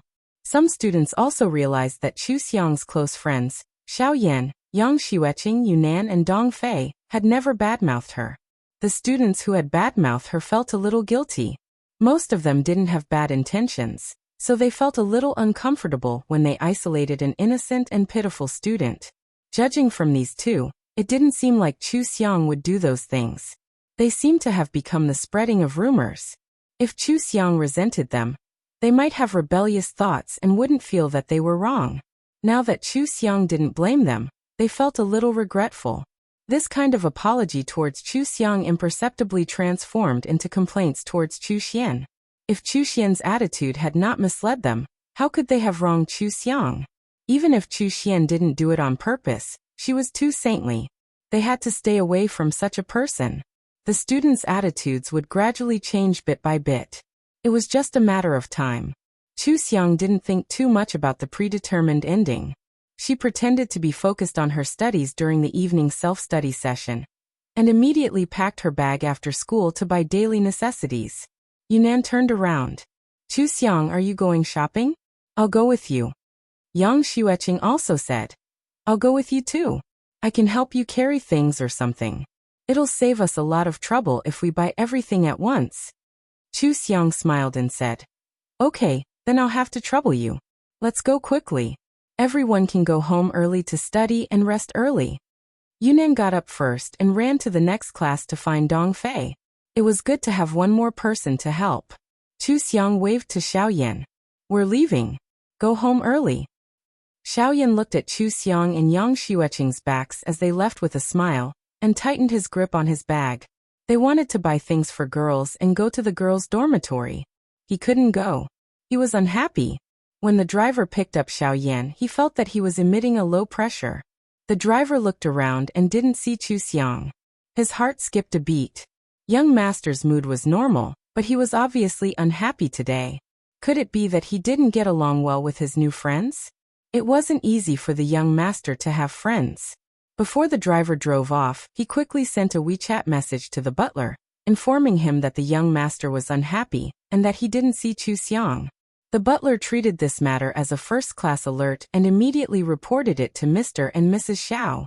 Father Xiao and Mother Xiao had already prepared the dog at home. They wanted to give the dog to the two children as a gift. Father Xiao even skipped work for half a day. They were a little confused. Mrs. Xiao urged Mr. Xiao to call the headmaster immediately. Although it seemed exaggerated to call the headmaster for such a trivial matter, their son's reaction was bigger than theirs. Their son, who rarely showed any obvious emotions, was actually unhappy. Of course, they had to immediately find out what happened between their son and Chu Xiang. Fortunately, the principal paid attention to Chu Xiang. Before getting off work, he specially asked about her and assured Father Xiao with a smile. Student Chu Xiang is doing well. I heard that she has made 2 good new classmates. They know that she applied to live on campus, so they went to buy things for her after school. They are very good to her. The dormitory arranged by the head teacher for Chu Xiang is also good. Her roommates are 3 first-year students. They have good characters and should get along well. Oh, by the way, their head teacher, Xiaoyan, has been eating with Chu Xiang and Chu Xiang's new friends these 2 days. Xiaoyan also gave Chu Xiang a carton of milk today. They are doing well in school. Chairman Xiao, don't worry. Everything is fine? Then why is our son still unhappy? After hearing this, Mr. Xiao and Mrs. Xiao guessed for a long time. Finally, they came to the conclusion that Xiaoyan must be jealous because Chu Xiang didn't come to the Xiao family and was with her new friends. It wasn't easy to have a new friend. Of course, he wanted to play with her more. Mrs. Xiao hesitated and looked at the 2 puppies in the dog cage on the sofa. Then these dogs, should we give them back? Mr. Xiao frowned. While he was thinking, Xiaoyan came in from outside. They stood up and carefully observed their son. Mrs. Xiao smiled. Yan, you're back. Are you hungry? Eat something before you do your homework. Xiaoyan didn't want to eat. After a few steps, he saw the dogs on the sofa. He turned around and went straight to the dogs. He lowered his head and stared at them. Mrs. Xiao hurriedly said, Your father got these dogs from his friend. They are of good breed. She glanced at Mr. Xiao and asked tentatively, Xiang didn't come today? Will she come again in the future? Do you still want these 2 dogs? Do you keep her room for her or? Xiaoyan lifted the dog cage and said in a low voice, This weekend. Mr. Xiao and Mrs. Xiao were instantly petrified. They didn't recover until Xiaoyan carried the dog cage upstairs. Mrs. Xiao pinched Mr. Xiao hard. Mr. Xiao cried out in pain, and his expression changed. Mrs. Xiao said excitedly, Our son talked. It's really not a dream. Did you hear that? Our son talked to me. I finally heard him again. Mr. Xiao saw the tears in Mrs. Xiao's eyes. He hugged her gently and comforted her softly. Our son is getting better. He will talk to you more in the future. He will even smile at you. He will get better. When a child was autistic, the parents suffered the most. Any reaction from Xiaoyan could excite them. Even all the servants in the Xiao family were excited. After calming down, Mrs. Xiao thought of something. Our son said this weekend just now? Did Chu Xiang come over this weekend? It seems that they are fine. He must be disappointed because Chu Xiang didn't come to our house because she stayed at school. After all, she is his only friend. Mr. Xiao immediately said, if Chu Xiang doesn't come home, why don't we let her stay at our house? She can go to school with Yan, do homework with him and play with him? Mrs. Xiao was a woman after all. She was meticulous. She could see that Chu Xiang wasn't the kind of person who didn't have a plan. She thought for a moment and said, we have to ask Chu Xiang about this first. If she is willing, we can be her backer. The Chu family is nothing. But if she has her own plans, we can't force her. But I think she is a good girl. We can ask her to help Yan. What do you think? Mr. Xiao nodded. Okay. He hadn't heard his son's words for a long time. His heart was itching. He urged Mrs. Xiao. Our son treats Chu Xiang very special. Just now when we asked about Chu Xiang, our son told us. Why don't we ask again? Mrs. Xiao laughed. Let's go and try. The couple went upstairs and found Xiaoyan in Chu Xiang's room. Xiaoyan was frowning slightly. He squatted on the ground and looked at the puppies. It seemed that he didn't know where to start. Mrs. Xiao immediately walked over. What's wrong? Do you not know how to settle them down? I hired a veterinarian to stay at home. I will give you his number later. If you have any problems, you can ask him to come over and help. Puppies are very fragile. You must take good care of them. Mr. Xiao also walked over and patted Xiaoyan's shoulder twice. Son, don't worry. With the veterinarian's help, these two puppies will definitely grow up well.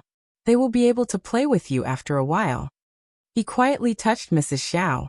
Mrs. Xiao asked kindly, Yan, I heard that Chu Xiang is not very happy in the Chu family. You see, you like Chu Xiang so much. We also have a room for her in our house.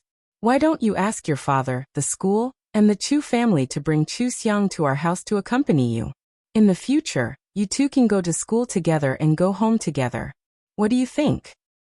Xiaoyan didn't react before, but when he heard this, he immediately raised his head. Mr. Xiao and Mrs. Xiao both held their breaths and looked at him, waiting for his reaction. Xiaoyan slowly frowned. Seeing this, Mr. Xiao took out his phone. Dad, are you calling now? We can bring Chu Xiang over tonight. No. Xiaoyan said one word. Mr. Xiao and Mrs. Xiao widened their eyes slightly. Mrs. Xiao held back her excitement and asked, why? We are doing this for your own good. Why not? Xiaoyan didn't want to talk, but he didn't want to cause trouble for Chu Xiang either. He opened his mouth. After a long time, he said intermittently, secret. She doesn't like the Chu family to cling to. Mrs. Xiao couldn't help but hug Xiaoyan. She choked and said, Son, you are finally willing to talk. If you have anything to say, just tell me. I will do everything for you. Xiaoyan's body was a little stiff, but he was still thinking about Mr. Xiao's call. He looked up at Mr. Xiao. Mr. Xiao's eyes were slightly red. He smiled and said, I'm just teasing you. Just now, your mother said that you have to ask Chu Xiang about this kind of thing first. After all, she is the party involved. How can we decide other people's affairs domineeringly? But your mother is right. If you have anything to say, just do it. As long as we can do it, we will do it for you. If Chu Xiang needs help, you can help her in any way you want. Yes. Mrs. Xiao stepped back, wiped away her tears, and touched Xiaoyan's head with a smile. Even if Chu Xiang wants to leave the Chu family, she can come to our house as long as she wants. Remember to tell her that she can treat this place as her home at any time. Mr. Xiao had an idea and said, as friends, you can't always be silent. If you want to talk to Chu Xiang but don't want to talk to her, you can use your phone to send her a message or write on a piece of paper. It's the same for your family. You can write whatever you want. Mrs. Xiao said, for example, you can ask the kitchen to make delicious food and bring it to school to eat with Chu Xiang. You can also ask the housekeeper to order Chu Xiang's favorite fruits and ingredients on weekends. You can also ask the veterinarian how to take care of dogs. Then, you can raise the big dog with Chu Xiang. There are many more. Son, you can't just read and do homework with Chu Xiang in the future. You have to have fun, understand? Xiaoyan listened carefully. Looking at their expectant eyes, he nodded. Mr. Xiao and Mrs. Xiao were already very satisfied that he could give so many responses. They knew that it would take a long time for the dog to recover, so they returned the space to him and called the veterinarian to teach him how to take care of the dog. The dog's eyes hadn't opened yet. They only knew how to sleep together. They were so soft that people couldn't bear to touch them. Xiaoyan listened to the veterinarian. The two golden retriever puppies were already 12 years old. They might open their eyes in a few days or tomorrow. Xiaoyan thought about it. He couldn't let Chu Xiang miss the period when the dogs closed their eyes. He took out his phone and made a video call to Chu Xiang. Chu Xiang had just moved into the dormitory and made the bed. She picked up the phone and said, "What's wrong? What's the matter?" Xiaoyan pointed the camera at the dogs. Chu Xiang had never raised such a pet. It was so cute when it was just born. She immediately showed a surprised expression. Wow, so cute. Xiaoyan listened and began to film around the dogs so that Chu Xiang could see the dogs from all directions. Chu Xiang regretted not going to the Xiao family. She walked to the window at the end of the corridor and said, "Are the dogs asleep? Have you fed them yet? What do they eat?" There were so many questions. It took a lot of words to answer. Xiaoyan had been used to not talking. He couldn't open his mouth at all. He sat on the carpet awkwardly and turned to look at the veterinarian. The veterinarian was told about Xiaoyan's situation when he was invited. He asked tentatively, "Do you want me?" Xiaoyan nodded, and the veterinarian began to answer Chu Xiang's questions. But Xiaoyan frowned. It was supposed to be time for him and Chu Xiang alone, but he couldn't answer Chu Xiang's questions. This was only a small problem. If they got along for a long time, Chu Xiang would not only have problems but also play around. He couldn't ignore it. He didn't like to let others talk to Chu Xiang for him. He didn't like Chu Xiang being amused by the veterinarian's words. Xiaoyan felt uncomfortable for as long as Chu Xiang and the veterinarian talked. When they finished with the dogs, Xiaoyan got up and opened the door to look at the veterinarian. The veterinarian stood up in surprise and hesitated. "Young master, do you want me to go back?" Xiaoyan nodded, and the veterinarian left with his medical kit in a daze. Xiaoyan closed the door and went back to the dogs. Chu Xiang laughed out loud. "What? You've learned how to take care of dogs?" Xiaoyan said, "Yes." Chu Xiang knew that it was not easy for him to overcome the difficulty of speaking. She thought for a moment and said, "I have to get to know my roommates. I'll pack up and hang up first. Can you send me videos, photos, and messages? It's not convenient for me to video call you in the girls' dormitory. Let's type in messages." This was easier than speaking. Xiaoyan said, "Okay." After hanging up, Chu Xiang went back to the dormitory. The dormitory leader asked curiously, "Are they your classmates? The two classmates who came with you just now seem to have a good relationship with you." Chu Xiang smiled and nodded. "Yes, my classmates are very good. They help me whenever I'm in trouble. Maybe they're a little worried because I'm the first boarding student, so they called to video call me to ask." "Oh, that? Are you done? Do you need help?" The dormitory leader looked at the bed and table Chu Xiang had tidied up and found that they were very tidy. The things were placed in a very orderly way. She tidied up better than them. Chu Xiang smiled. "Thank you, but it's okay. I'm used to doing these things. It's all done. We're not in the same grade, so we can't go out and come back together in the future. But it's fate that we met in the same dormitory. We may live together for a long time in the future. I hope we can get along well. I'm late. If there's anything I don't do well, or don't follow the dormitory rules, just tell me." "Okay." The dormitory leader was a little stunned. Who didn't like to talk to Chu Xiang?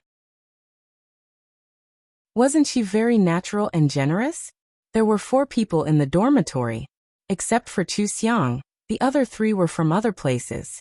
Their parents were busy with work, and often came to Beijing for business. But they didn't stay for long, so they lived on campus. The dormitory leader's family was the poorest. It was difficult for her family to send her to school, but her grades were very good and she was sensible. Her family gritted their teeth and sent her here, hoping that she would have a good future and make some useful connections. Compared to the other rich girls, she was better at handling trivial matters. The other 2 chose her to be the dormitory leader. Their family wasn't as well off as Chu Xiang, But the other two were also pampered by their families. They made a lot of new friends in school, and wanted to make friends with big sisters like Yunnan and Dongfei. They usually attended some gatherings in the circle, and went to clubs to have fun. They heard a lot about Chu Xiang. Now that they met Chu Xiang, they felt that it was not the case at all. Chu Xiang was quite a nice person. She was cheerful, natural and unrestrained, polite and cultured. In any case, she had brought them good fortune when she had just arrived. If they disregarded the prejudice brought about by the rumors, they would definitely be happy to be friends with Chu Xiang. However, the rumors had been spreading for 3 months. They were all careful and didn't plan to be close to Chu Xiang for the time being. No matter what, they had to observe. Chu Xiang chatted with them and replied to Xiao Yan's WeChat messages. Soon it was midnight. Chu Xiang washed up and went to bed. She smiled and said, "Good night, everyone. Go to bed early and study hard tomorrow." What kind of old-fashioned chicken soup declaration was this? The 3 roommates were stunned and said good night. They turned over and took out their phones to complain to their friends. However, their complaints weren't malicious. Their friends were curious when they heard that Chu Xiang was coming to their dormitory. Some wanted to know if Chu Xiang was as vicious as the rumors said, and some were worried that they would be bullied by Chu Xiang. Anyway, their WeChat messages were very active. Only Chu Xiang slept. She was taking care of her body very seriously. Early the next morning, Xiao Yan went downstairs and went straight to the kitchen. Xiao Yan's mother was making breakfast in the kitchen.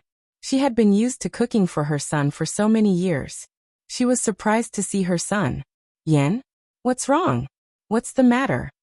Xiao Yan silently handed a piece of paper to Xiao Yan's mother. She took it and looked at it. It was Xiao Yan's handwriting. There were a few names of dishes on the paper. He also wrote that he wanted to prepare a medicinal soup for Chu Xiang. Xiao Yan's mother thought of her advice the night before and took a deep breath to calm herself down.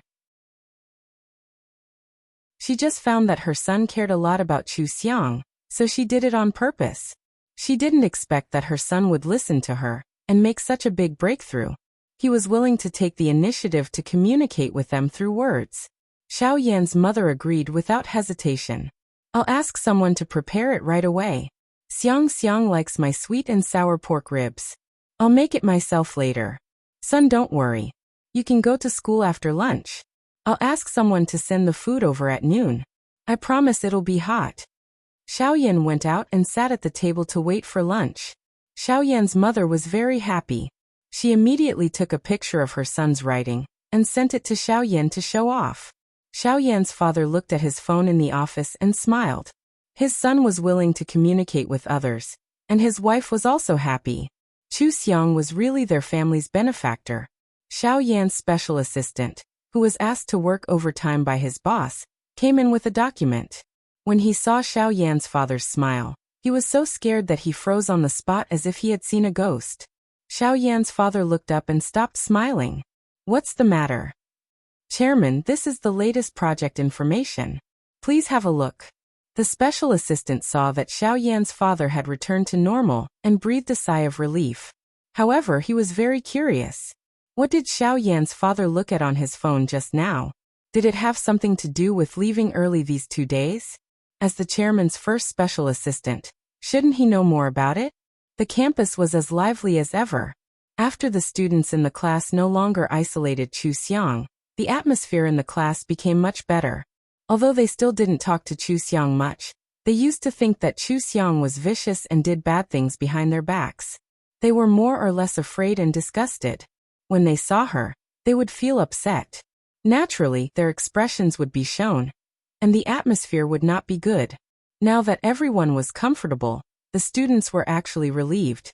However, they still felt a little uncomfortable when they saw Chu Xian now. After all, when they saw her, they would think of that disgusting toad. Even the teacher didn't look at her face in class and didn't ask her questions. There was no conflict between Chu Xiang and Chu Xian, and Chu Xian and Wang Shasha didn't fall out. The class became peaceful, as if all the unpleasant things had been put behind them. However, the teaching office began to strictly investigate the students who approached the locker room. There was a surveillance camera not far from the front of the locker room, but there was no screen at the window. After Wang Shasha strongly asked the teaching director to find out who sneaked into the locker room, the teaching director attached importance to this matter. It was not only because of the students' request, but also because the locker room was a very private place. If someone really sneaked in like this, it would be a great danger to the students.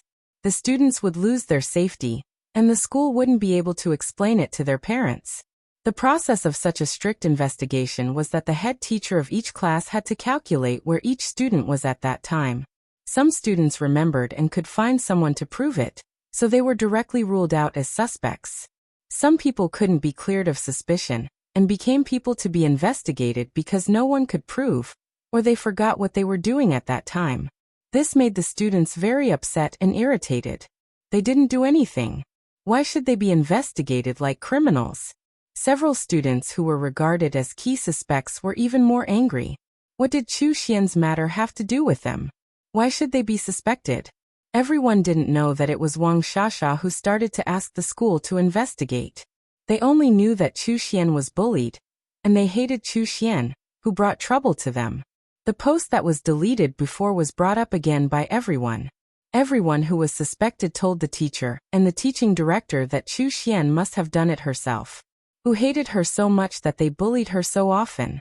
If there was really such a person, would she be able to go to school happily as if nothing had happened? How could she be so careless? Moreover, that photo was saved by many students. According to Chu Xian's theory, the bad person did the bad things during the class break. But the painting on Chu Xian's face was so lifelike. Even if an artist came to draw it, he wouldn't be able to do it so well. Was there someone in their school who was so good at painting? And didn't Chu Xian struggle desperately for her? How could the other party draw so well when she struggled? That wasn't painted by someone else at all. She must have prepared the painting in advance and printed it on her face. Otherwise, how could it not be washed off? She rubbed her face until it turned red, but the painting wasn't smudged at all. It was too ridiculous. The students who were suspected were not convinced. Their friends also felt that it was unfair for them.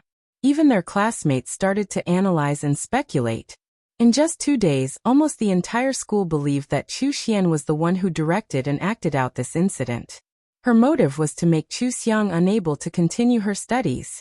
Didn't Chu Xiang say that the Chu couple warned her that if she made trouble again, she would be expelled from school?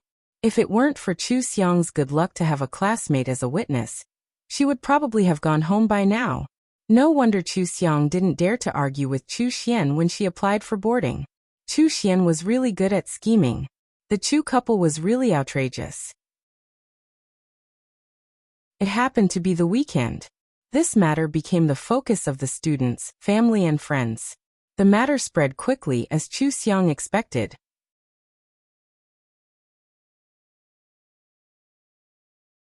Chapter 241. The school implemented talent education and did not emphasize the strategy of overflowing with questions. The school had 2 weekends off and no self-study on Friday night. After school, Chu Xian took the car home. Mr. Chu was still in the company, but Mrs. Chu was at home.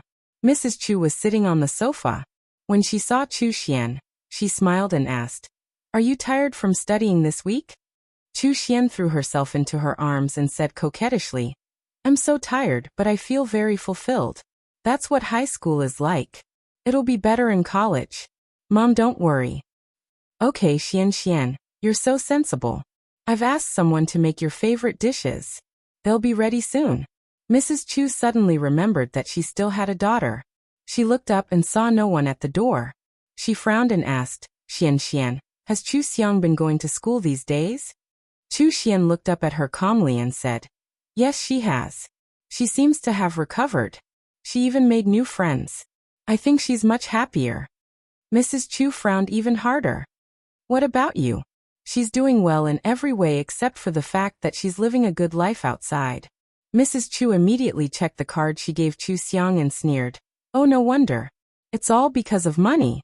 She refused to use the money in the card and was very angry. Now she can't pretend anymore and is spending it extravagantly. This was exactly what Chu Xian wanted. She walked over and looked at Mrs. Chu's phone screen. Mrs. Chu gave Chu Xiang 200,000 yuan in the card. Now, she had spent 120,000 yuan in just 3 days. It was not a lot, but compared with Chu Xiang's previous simplicity, it was indeed too extravagant. Sure enough, Chu Xiang was pretending. Chu Xian said deliberately, maybe it's inconvenient for her to be outside, and she needs to buy some necessities. She's now the eldest sister of the Chu family. She can't embarrass you. Of course, she has to buy the best things.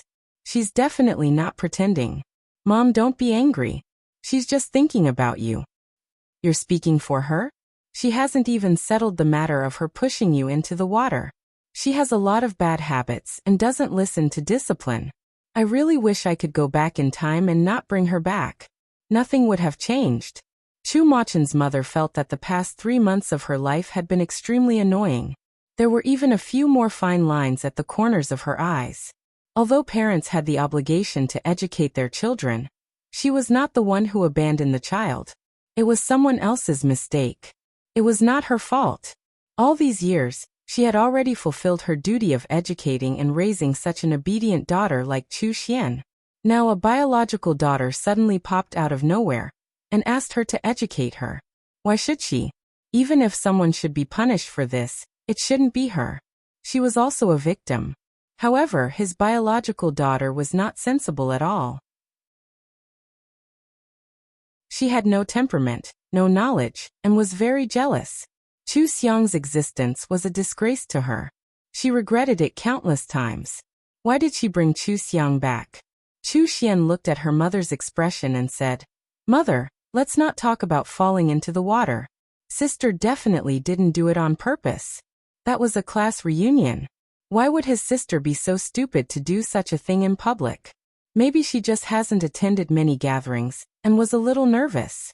Or maybe she just wanted to perform well to make our parents happy. In fact, my sister has worked very hard. Mother, give her more time. How about I take her to more gatherings? No. Chu Machen's mother immediately grabbed her wrist and refused without thinking. Don't take her.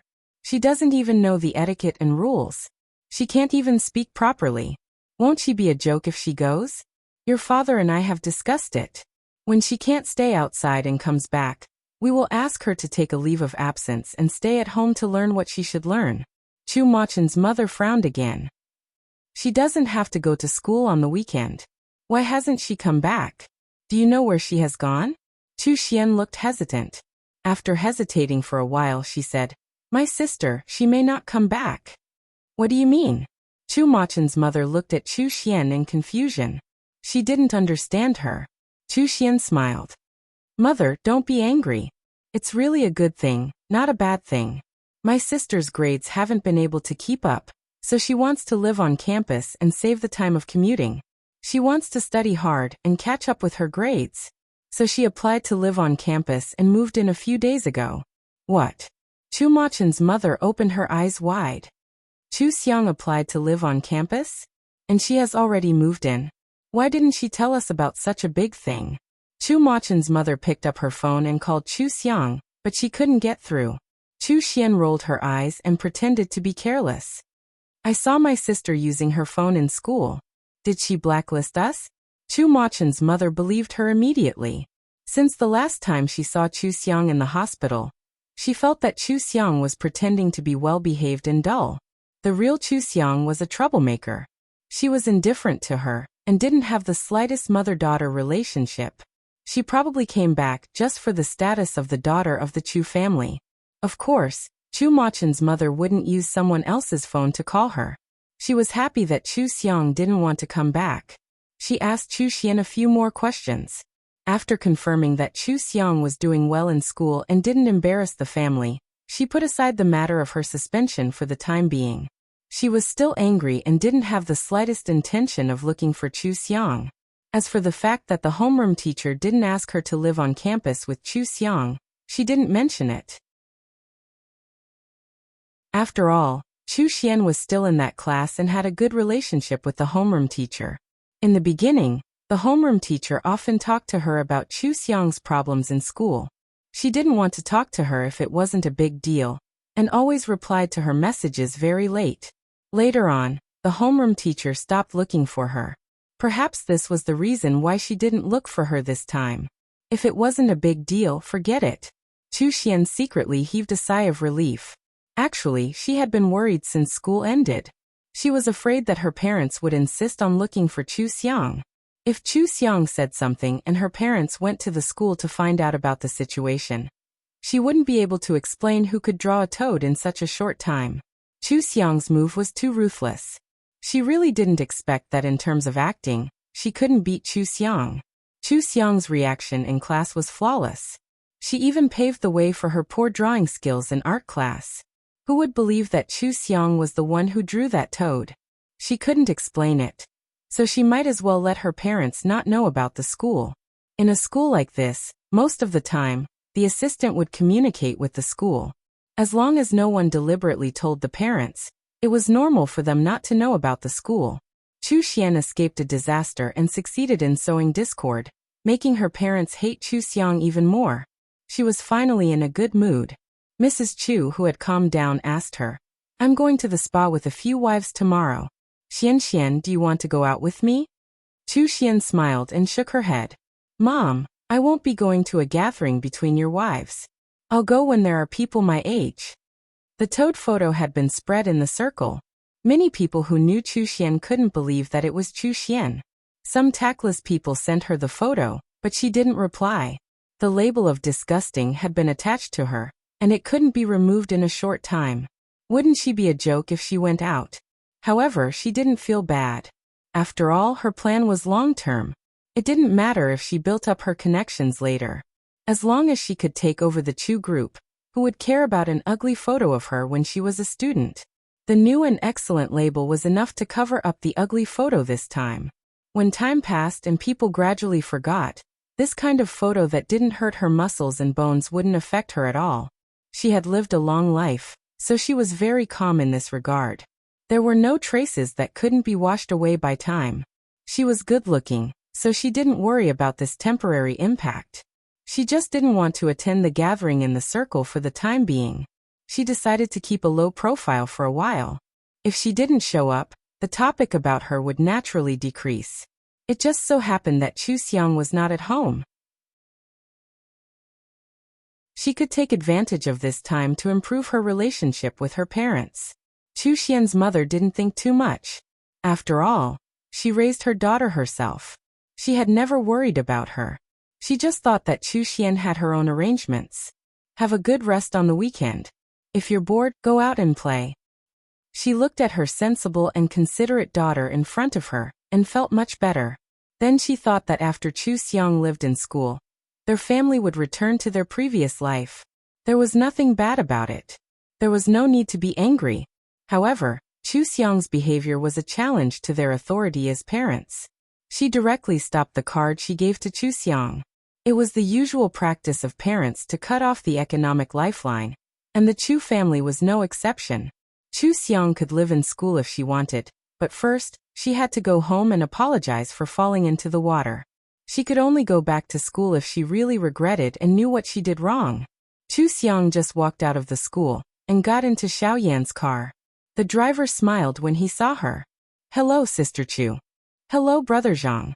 "Brother Zhang, stop at the Century Mall later. I want to buy something." "Okay."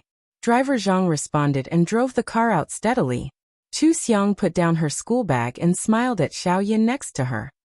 "Have you been waiting for a long time? When I went back to the dormitory to get my clothes, my roommate talked to me for a while." Xiaoyan took out his phone and sent her a WeChat message. "It's okay. What do you want to buy at the mall? Ask someone to buy it."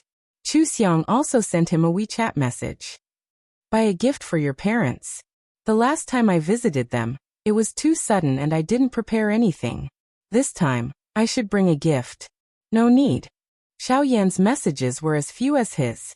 If it were someone else, they might not be able to be friends with him when he was so cold. However, Chu Xiang had long been used to seeing the truth. Of course, she didn't care about these external things. It was fine as long as he could make her understand. She smiled and said to him directly, "Everyone likes gifts, especially gifts from the people they care about. Don't tell me you've never given your parents a present before?" Xiaoyan pursed his lips. His fingers moved slightly as he typed 2 words. No Ying. Chu Xiang said. Why don't you pick 2 gifts later? It's better to pick a day than to pick a day. You don't have to specially pick a day to give gifts. For guests like me, giving gifts is an essential courtesy. What about you? Your gift will definitely make your parents happy. Do you want to try it? The driver pricked up his ears and pretended to glance at Xiaoyan casually in the rearview mirror. He saw Xiaoyan nod. He was excited. This Sister Chu was amazing. She actually dared to give gifts to Sir and Madam. Sir and Madam would be overjoyed. They might even faint from happiness. When the car drove to the mall, Zhang sent the good news to the butler on WeChat when they weren't paying attention. Then he followed behind the 2 of them at a distance and prepared to help them carry their bags later. At the same time, he reported the situation here in real time. Chu Xiang was familiar with giving gifts. The ways of the world had never been difficult for her.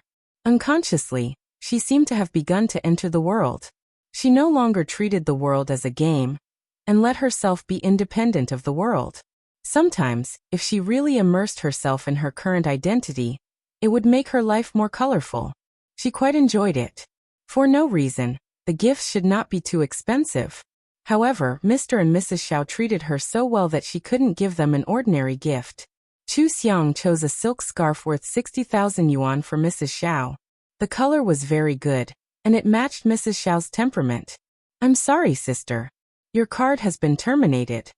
Chu Xiang was stunned when she heard the salesperson's words. A card with a total of 200,000 yuan was not worth mentioning to the Chu family. She thought that the Chu family had forgotten about the card. Who knew that they would terminate it for her? Chu Xiang thought that Mrs. Chu always complained that the original owner's family was bad. It was funny. She didn't even know who was the bad one. Details revealed the truth. These years, Mr. and Mrs. Chu built their business from scratch and spent all their efforts on the company. Their temperament and cultivation were not at the level of a rich family. When did Chu Xiang lack money? When she was about to take out her new card from the space, Xiaoyan handed over his card and looked at her. Chu Xiang wondered, how can I spend your money on the gifts I bought for your parents? Xiaoyan didn't move and insisted on giving the card to her. Chu Xiang said, then you borrow it from me first.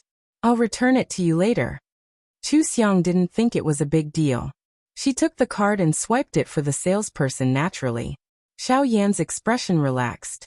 When Chu Xiang returned the card to him, he pursed his lips and didn't want it anymore. Chu Xiang forced the card into his hand and said with a smile, don't give your card to others casually. Even if you give it to others, they won't accept it casually. Let's go and buy other gifts. Then Chu Xiang saw Xiaoyan take out his mobile phone and type. She also took out her mobile phone. She thought that Xiaoyan wanted to persuade her to accept the card. She didn't expect that Xiaoyan sent. It's not your parents. It's Mr. and Mrs. Xiao. Oh, so he was fussing about this. She replied in amusement. Okay, it's Mr. and Mrs. Xiao. It's very affectionate to call them that. Let's go. Xiaoyan and Chu Xiang walked forward side by side. Zhang Bang carried the bags and quickly reported the situation behind them. Mr. and Mrs. Xiao had been waiting at home for a long time. When they heard that Chu Xiang had bought a gift for them, and even asked their son to buy one, they specially changed into new clothes, and instructed the housekeeper to secretly take a picture of the process of giving the gifts. Unexpectedly, before they finished buying the gifts, they received the news that Chu Xiang's card had been suspended. Mr. and Mrs. Xiao looked at each other, their expressions a little confused. Chu Xiang was so lively and cute. They all wanted a daughter like her. Why did the Chu family not care, and even suspend her card? What kind of brain was that? Were they crazy? Chu Xiang was a girl. She lived in school and didn't go home. What could she spend after her card was suspended? After discussing, the 2 of them directly put away the carefully prepared gifts and immediately prepared 2 cards. Chu Xiang was short of money. Giving her money was the right thing to do. After buying the gifts, Chu Xiang asked Xiaoyan to choose a gift. At first, Xiaoyan kept looking at her, obviously wanting her to help him choose a gift. However, Chu Xiang refused this time. She also told him that the most important thing in a gift for his parents was the thought. It was meaningless to ask others to help him choose a gift. He must choose it himself. After Mr. and Mrs. Xiao heard Chu Xiang's words from Zhang Bang, they were extremely moved. If it weren't for Chu Xiang, they wouldn't have received the gifts from their son. If it weren't for Chu Xiang's teaching, their son wouldn't have known that he should choose the gifts himself. Mrs. Xiao couldn't sit still. She paced back and forth beside the sofa, and then quickly walked to the kitchen. She wanted to prepare one more dish for her son to cook when he came back. Mr. Xiao also knew how to cook 2 or 3 dishes. He was also interested. He was happy and wanted to cook by himself. Xiao Yan and Chu Xiang came to the Xiao family with gifts. Mr. and Mrs. Xiao immediately looked at the bag in Zhang Bang's hand. However, they had been through a lot. They immediately looked at Chu Xiang and welcomed her with a smile. Xiang, come in and sit down. Yan has been looking forward to your visit for a long time. He doesn't have any other friends, so he values you very much. You're finally here. Stay here for the weekend. Don't go back. Mrs. Xiao stepped forward and held Chu Xiang. Her eyes were full of love. Chu Xiang smiled and said, I'm here for the weekend. Mr. and Mrs. Xiao, if you don't mind me, I'll go back. Mr. Xiao laughed loudly and said, Not at all. The house is full of laughter when you come. And there are 2 dogs. You'll have a lot to play with in the future. Chu Xiang smiled and took out the gifts she bought for them. Mr. and Mrs. Xiao had received so many gifts that they didn't feel surprised. However, they were still a little surprised when they opened Chu Xiang's gift, because what Chu Xiang gave them was exactly what they wanted. Mrs. Xiao's gift was a silk scarf and Mr. Xiao's gift was a cufflink. The 2 gifts were not too expensive and could match their status. They were very suitable for their status and temperament, and they were both very beautiful. It was really a very thoughtful gift. They were very surprised that Chu Xiang, who had just been reunited with them, could have such insight and knowledge. Sure enough, their son had a good eye for friends. Then Chu Xiang touched Xiao Yan. Mr. and Mrs. Xiao saw their son turn around and take 2 bags from Zhang Bang's hand and hand them to them. Mr. and Mrs. Xiao even breathed lightly. Mrs. Xiao subconsciously glanced in the direction of the housekeeper. After making sure that the housekeeper was filming, she took the gifts with an inexplicable mood. Xiao Yan gave Mrs. Xiao a pair of diamond earrings, and Mr. Xiao a tie. Chu Xiang seriously suspected that Xiao Yan had given her these 2 things, because that was what he saw when he saw his parents the most. It was difficult to buy clothes without knowing the size, so of course, it was best to buy such accessories. Moreover, Xiao Yan had a good eye. The gifts he chose were very suitable for his parents' temperament. The 2 of them were really happy. Mrs. Xiao immediately took off the original earrings and put on the new ones. Mr. Xiao was wearing a round-collared home dress, but he immediately put on the tie. The 2 of them straightened their heads. Chu Xiang saw their red eyes and slightly trembling hands. She smiled. No matter when, this kind of warmth was particularly attractive to her. She nudged Xiao Yan. Seeing Xiao Yan look over, she said, Look, you have good taste. This tie is very suitable for Mr. Xiao. He looks very handsome. Mrs. Xiao also looks very beautiful with this pair of earrings. It sets off her temperament, right?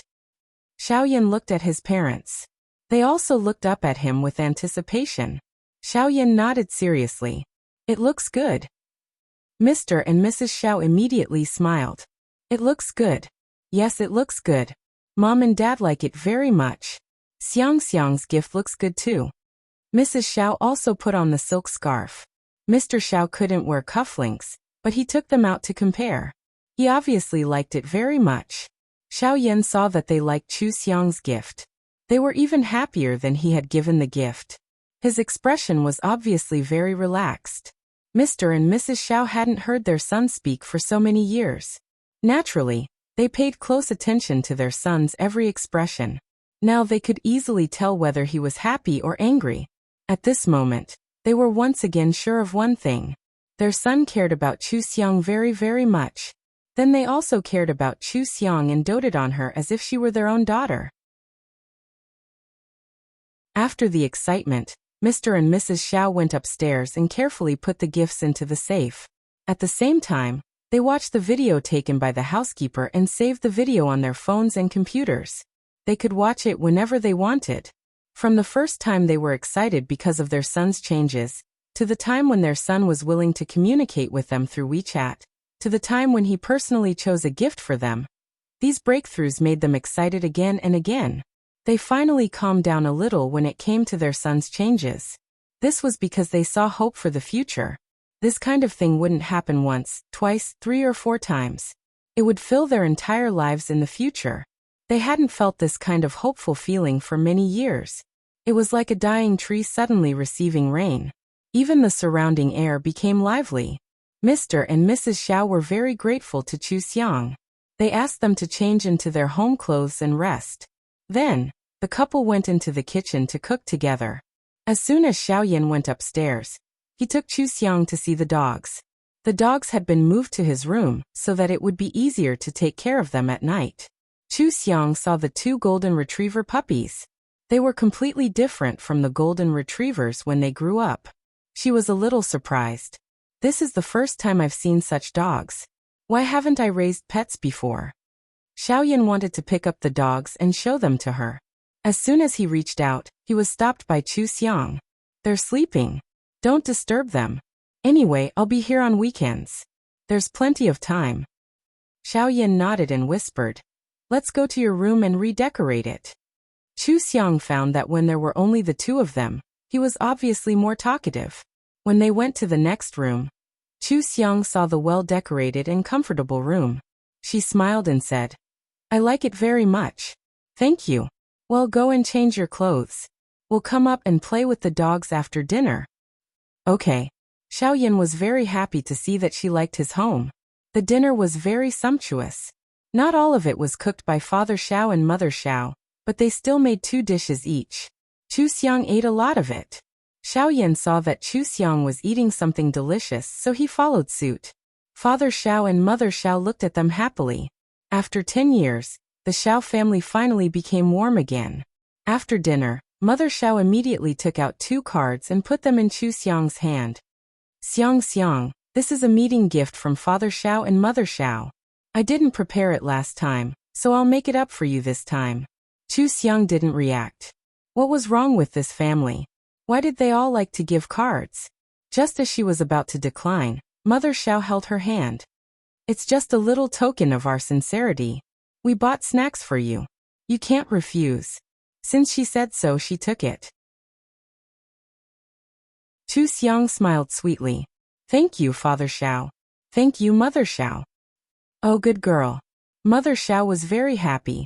She really felt that Chu Xiang was the Xiao family's benefactor. She really wanted to snatch her away. Father Xiao and his wife were also thinking about the same thing. They even began to think about what the Chu's business was. However, Xiaoyan was a little unhappy. Why did Chu Xiang refuse the card he gave her? Why did Chu Xiang want the card his parents gave her? His parents were trying to snatch Chu Xiang from him again. Xiaoyan immediately got up, pulled Chu Xiang's sleeve and said, dogs. Chu Xiang looked up at him. Do you want to see the dogs? Let's make a comfortable nest for them first, okay? Xiaoyan nodded. Chu Xiang greeted Father Xiao and Mother Xiao, and went upstairs with him. Coincidentally, not long after the 2 of them squatted in front of the 2 dogs, the 2 dogs trembled and opened their eyes. This was the first time they had opened their eyes since they were born. Their innocent eyes were so adorable that they almost melted. Chu Xiang looked at them without blinking. They're so cute. Xiaoyan looked at her and thought in his heart, yes, so cute.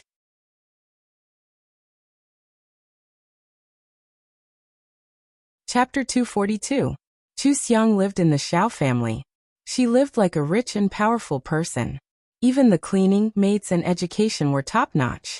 She lived very comfortably. She and Xiaoyan took care of the dog as if they were playing house. They also played games and worked out together. They really had a good time. Yunnan and Yang Xueqing also came to see her, but she didn't go out with them because she was still interested in the dog. She just went outside to relax. Only the principal and a few people knew about Xiaoyan's identity. In addition, Xiaoyan didn't talk or interact with others, so his classmates didn't know about his family's situation. Naturally, there was no gossip about him and Chu Xiang. However, there was some gossip about the grudges between the real and fake daughters of the Chu family. Most of it was among their peers. Almost all the classmates mentioned the Chu sisters to their friends over the weekend. They also mentioned the rumors about the two sisters in the 3 months before and after. It became a rumor that the two sisters were fighting to be the heiress. Almost no one in the circle had seen Chu Xiang. Except for the classmates in the school, the only time they saw Chu Xiang was at the banquet held by the Chu family. At that banquet, several people saw Chu Xian fall in front of Chu Xiang in the garden. They believed that Chu Xian was born in the countryside and was unbearably shrewish. The rumors in the school before were that Chu Xiang was gloomy and rustic. Anyway, there was nothing good about her. Everyone didn't have a good impression of her. But this time the situation was reversed. Chu Xian's painted face alone was enough to make them laugh for a long time. Like the classmates in the school, they also didn't believe that someone could draw such a good painting when Chu Xian was struggling. It was obviously painted by Chu Xian herself. Chu Xiang's roommates liked to go to parties. When people found out that they lived with Chu Xiang, they were curious and asked a lot of questions. What's Chu Xiang like in private? Do you think she's dirty? She's also very childish and jealous. No, we heard that before. But when we saw Chu Xiang, we felt that she was very easy to get along with. She also likes to laugh. She doesn't look gloomy at all. When we encountered questions that we didn't know, she would patiently explain them to us. She explained questions to you? Was this for real? Didn't she transfer from a bad school that he had never heard of? I heard that you were the last in the previous monthly exams. She's in the last place. I've asked her as well. When she first came to school, she felt that everyone was unfamiliar. She was embarrassed that she couldn't keep up with the classes. Now she was especially hardworking. When she saw the teacher, she would ask questions. When she was free, she would memorize books and do practice questions. She was even self-studying the first year of high school. She even went to our Year 1 teacher's office to ask questions. That's why when we encounter questions that we don't know, it just so happens that she just learned it. The people who heard this did not quite understand. What do you mean? She worked hard to learn and asked the teacher, so she knows everything? Yes. Chu Xiang's roommate nodded excitedly. You don't know, but Chu Xiang is super smart. As long as the teacher explains it to her once, she immediately knows it. The same type of questions can't stump her. She has a photographic memory.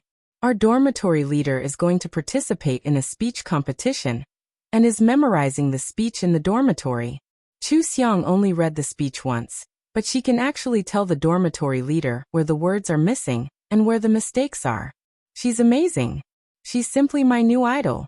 Chu Xiang's roommates' words were a little unbelievable. It had completely overturned their understanding of Chu Xiang. They thought that the real daughter of a poor family would be rustic, a little timid, not well educated, and easy to make a fool of. Who knew that they would hear a completely different answer from Chu Xiang's roommate? There were also other people who heard a lot of information from Chu Xiang's classmates. Chu Xiang was so focused on her studies that the teacher praised her for every subject. She had already become the teacher's favorite smart student. She never got any questions wrong in class. Chu Xiang confronted Chu Xian directly, saying that Chu Xian was a Virgin Mary Green TB*TCH who directed and acted out her own plot to frame her. However, she was afraid that Chu Xian would go back and complain, so she decided to let it go. Chu Xiang almost drowned. After that, she did not go home. Her family did not call her, nor did they come to school to look for her. According to her parents, she did not dare to go back and directly lived on campus because they wanted her to drop out of school. Compared to the two sisters of the Chu group, Chu Xian was more like a rich daughter. Chu Xiang was more like a hardworking person who relied on her grades to enter the company. Her biggest dream was to get into a good university and find a good job. Find a good job? Everyone's first reaction was to laugh when they heard this, but then they started to think about it. Chu Xiang was completely disliked in the Chu family. She was supposed to be the only heir of the Chu group, but tens of billions of assets seemed to have nothing to do with her. She did not even dare to go home, and only wanted to study hard to find a good job. This was a bit strange. They wanted to see the two sisters of the Chu family, but Chu Xian and Chu Xiang did not go out to play this weekend, which made people even more curious. At least, more and more people were looking forward to seeing Chu Xiang. They all wanted to verify whether the real Chu Xiang was a vicious man-eating flower or an inspirational messenger. A few people also mentioned it to their parents and elders at home. The Chu family was considered to be in the upper-class circle in Beijing. Although they were not the top rich and powerful family, many people still knew that the Chu family carried the wrong child. Previously, they only heard that the one who was found was not good enough, so the Chu family did not bring it out. Now they heard a different version from the children. Whether it was the fake daughter who directed and acted out her own plot to frame the real daughter, or the real daughter who was jealous and framed the fake daughter, both foretold that the Chu family would be in chaos. At the same time, it was clear that the Chu couple did not handle this matter well. 3 months had passed, but there were still conflicts in the family and rumors were spreading. Families with a bit of status and wealth had removed the Chu sisters from the list of marriage alliances. In their view, even if Chu Xiang was innocent, she did not have the temperament of a big family, and did not have enough understanding of the upper-class circle. She was not qualified to be the matriarch. What's more, she did not have the support of her family, and might not even be able to inherit the family business. Even if she inherited it, her parents' somewhat muddle-headed style was likely to drag her family down. It did not matter if the children were friends, but marriage was out of the question. If they wanted to cooperate, they had to consider carefully. As long as there were other options, they did not need to choose the Chu family. While Chu Xian's father was still working overtime in the company, the Chu family had been moved to the bottom of the list of candidates for some projects. Of course, there were also some families similar to the Chu family, or those who were not so clear-headed, and those who were ambitious, who had ideas about Chu Xian and Chu Xiang. These two girls did not seem to be able to carry the company. If they married them, wouldn't they have a chance to swallow the Chu family? It was obviously not a good thing to be targeted by people with bad intentions and treated as a delicious cake. The future of the Chu family quietly became difficult. However, Chu Xian's father and mother did not feel it at all. They even felt that their life was going to be as comfortable as before. Perhaps they should have let Chu Xiang live in the dormitory a long time ago. They should have arranged for Chu Xiang to go to another school. That way, they would only need to spend money to support Chu Xiang. By separating Chu Xiang from them, Chu Xiang would not have so many opportunities to bully Chu Xian. She would not make them fly into a rage, and she would not make so many jokes and embarrass them. Chu Xian's father and mother were very satisfied with Chu Xiang's living in the school, so they did not care about this matter. They did not even ask the teacher about it. Naturally, they missed the opportunity to learn the new situation from the teacher. Chu Xian's mother and 3 other wives went to the spa. One of them was Mrs. Li's daughter, who was in the same class as Chu Xiang and Chu Xian. She knew more about these things, so she mentioned it. Isn't it inappropriate for your 2 daughters to be together? After all, their identities are awkward. It's better for them to be separated. Chu Xian's mother felt a little embarrassed. She had not felt this way for many years. Since Chu Xiang appeared, she had experienced this feeling one after another. How could she not feel disgusted with Chu Xiang? She put on an indifferent expression and said, "It's okay. The midterm exam is coming soon. At that time, they will be assigned to different classes according to their grades. They will naturally be assigned to different classes to avoid awkwardness. I thought that Chu Xiang had just transferred to another school and was unfamiliar with the place. It would be better if Xian took care of her. I didn't expect that. I would make a fool of myself." Mrs. Li waved her hand and said, "The children are just fooling around. What kind of joke is this? But when girls grow up, their image and reputation are very important. They should pay attention to it. Otherwise, they will be easily bullied. Don't you think so?" Most of the wives' relationships were based on interests. Few of them had close girlfriends. They were very plastic.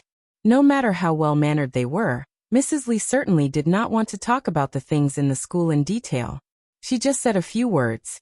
Chu Xian's mother had always been satisfied with her daughter. When she heard that, she thought that it was because she had fallen into the water at the swimming pool previously. Chu Xiang almost drowned. The parents of these children must know about it. Chu Xiang pushed Chu Xian with a black heart. In the end, she got into an accident. How embarrassing. Chu Xian's mother could not possibly complain about her family's dirty laundry to others. She maintained a dignified smile and said, "The child was only found at this age. Her personality has already been set. It's not easy to discipline her. Fortunately, it's not a big deal. I can teach her slowly. Sooner or later, she will get better." When Mrs. Li heard that, she was completely biased towards Chu Xian. She did not think that Chu Xian was at fault at all. All the fault was on Chu Xiang. Mrs. Li could not help but look at her. Chu Xian's school uniform was cut into pieces and her face was painted with a toad. She insisted that it was Chu Xiang who did it. However, Chu Xiang was found to be innocent. It was even found out that Chu Xian was the one who directed and acted it. Chu Xian's mother was fine. She even thought that Chu Xiang was at fault? How biased was Chu Xian? Mrs. Li could not imagine that Chu Xian's mother did not know about it. Even she, an outsider, knew about it. How could Chu Xian's mother not know about it? Therefore, she directly interpreted Chu Xian's mother's words as being biased towards Chu Xian. Judging from the fact that Chu Xian's mother did not get angry and asked the school to investigate, Mrs. Li knew that it was not someone else who did it. Otherwise, who would not be angry when their children were treated like this? Chu Xian's mother must have met a pervert. How dangerous. In Mrs. Li's eyes, Chu Xian's mother's reaction became the evidence that Chu Xian had directed and acted and wronged Chu Xiang. Mrs. Li's mother's bias made Mrs. Li remove her from the list of contacts. She secretly decided to have less contact with Chu Xian in the future. Of course, she also told her children to stay away from Chu Xian. In order to keep her position in the Chu family, Chu Xian directed and acted a pervert. She caused the real daughter of the Chu family to drop out of school. She was so vicious at such a young age. She could not get in touch with anyone. Mrs. Li also had her friends. Naturally, she would tell them later. However, it was not a big deal. This matter only spread a few words among the ladies. However, as long as a second person knew about it, it would become public sooner or later. Only a few people knew about it now. It was just that time was short. Only a few people knew about it. They all felt that Chu Xian and Chu Xian were cruel. They only cared about the child they raised, and were especially cold to the child they found outside. Think about it. If Chu Xiang really dropped out of school because of the toad incident, she would be disliked by the family. She would not be able to be the heir. She would not even be able to study. Wouldn't she be useless in the future? When Chu Xian chased her out after Chu Xian and Chu Xian passed away, she would not even have the ability to support herself. No wonder Chu Xiang was studying so hard now.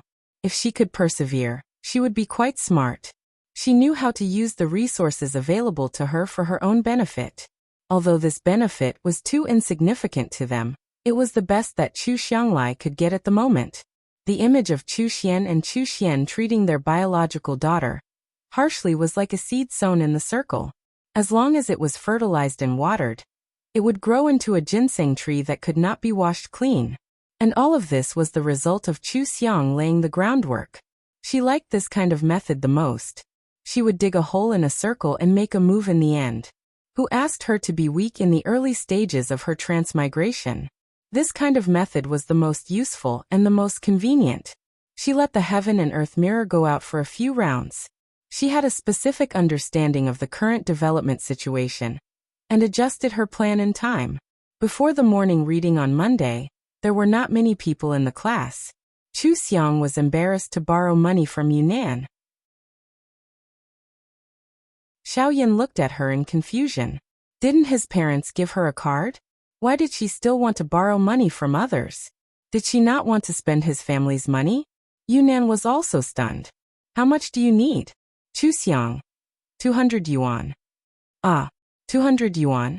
This time, not only Yunnan was stunned, but several people in the class were also stunned. They all looked at Chu Xiang in unison. Chu Xiang blushed and lowered her head. She said in a low voice, "My family stopped my card. I didn't withdraw cash before. I also tied the card to my WeChat account. So now I don't have money to eat." There were sounds of disbelief in the class. Chu Xiang was embarrassed. She looked up and approached Yunnan. Don't worry. I'll find a part-time job this weekend. I'll pay you back in half a month at most. Yunnan saw that she was anxious and took out her phone to make money for her. She was puzzled. You work on the weekend and spend 200 yuan a week? Do you eat rice and vegetables? I'll transfer you 10,000 yuan first. No. Chu Xiang was shocked and hurriedly stopped her. It's good enough to earn a few hundred yuan a week. I can't afford to pay you back if you lend me so much money. 200 yuan a week is enough. Really, just lend me 200 yuan. By the way, I won't eat lunch with you guys. I'll eat in the cafeteria. Yunnan was a straightforward person. Seeing her like this, she was also a little anxious. No, why are you being so silly? A meal in the cafeteria costs at least 30 yuan, right? You only eat one meal a week? Also, why did your family stop your card? Dong Fei came to look for Yunnan. When she heard this, her eyes widened in surprise. Stop your card? Your family doesn't give you money to spend? Why? Because of the locker room incident? Yunnan was irritated. What do they want? The director found out that it had nothing to do with you. Did Chu Xian go home and complain? Chu Xiang heard her voice. She hurriedly stood up and covered her mouth. She looked at her classmates awkwardly. I'm sorry. The few classmates in the class didn't know what to say. They hadn't reacted yet. 200 yuan? 200 yuan for a week? Someone asked curiously. Chu Xiang, 200 yuan. How are you going to eat? Chu Xiang said matter-of-factly. Aren't there steamed buns in the cafeteria? 2 yuan for one. A bowl of soup is 8 yuan. 10 yuan for a meal is enough. 200 yuan is enough to spend. She saw everyone's shocked expression and sat down. It's true. Maybe you're not used to it, but sometimes I can't eat. A steamed bun and a bowl of delicious soup is really enough. Dong Fei couldn't accept it and asked. You should explain to your parents. If they don't believe you, we can explain it for you. Or we can ask them to come to the school to watch the surveillance cameras. Yunnan stood up and walked around. She said angrily. This time it's obvious that Chu Xian cheated you. Your parents are actually punishing you. There's something wrong with their brains. Dong Fei pushed her. Yunnan pressed on Chu Xiang's table and said, What are you afraid of? This kind of thing should be dealt with properly. Weren't you very tough when you were a green TB*TCH? Chu Xiang shook her head awkwardly. No, you don't understand. I'll really be locked up at home and suspended from school. My family is not a place to be reasonable. What's the use of going back? I might not even be able to eat when I go back. The few classmates thought that her not being able to eat was when the Chun family was poor. They didn't expect her to be in the Chu family. This kind of melodramatic gossip attracted them so much that they didn't even blink. Chu Xiang didn't want to think about it anymore. She pulled Yunnan and said, Okay, Nan, lend me 200 yuan. I'm fine now. As long as I maintain the status quo, it doesn't matter if they don't give me money. Anyway, I used to work to earn money. It's nothing. My life now is much better than before. Dong Fei wasn't as straightforward as Yunnan. She thought about it. They were loyal and wanted to help Chu Xiang, but their family was indeed not a place to be reasonable. Judging from the behavior of the Chu couple, Chu Xiang might really be locked up when she went back. Besides, the Chu family originally wanted to suspend Chu Xiang. If they overreached and caused Chu Xiang to be unable to study, they would be guilty. Not to mention that after the Chu family was locked up, those damn servants didn't send Chu Xiang food. With Chu Xiang's malnourished body, the Chu family was a tiger's den. Dong Fei pulled Yunnan and said to Chu Xiang seriously, It's okay to lend you money, but you have to eat with us. Good friends don't care so much. If you don't eat with us, you don't give us face. Chu Xiang smiled helplessly and shook her head. I really can't give you face.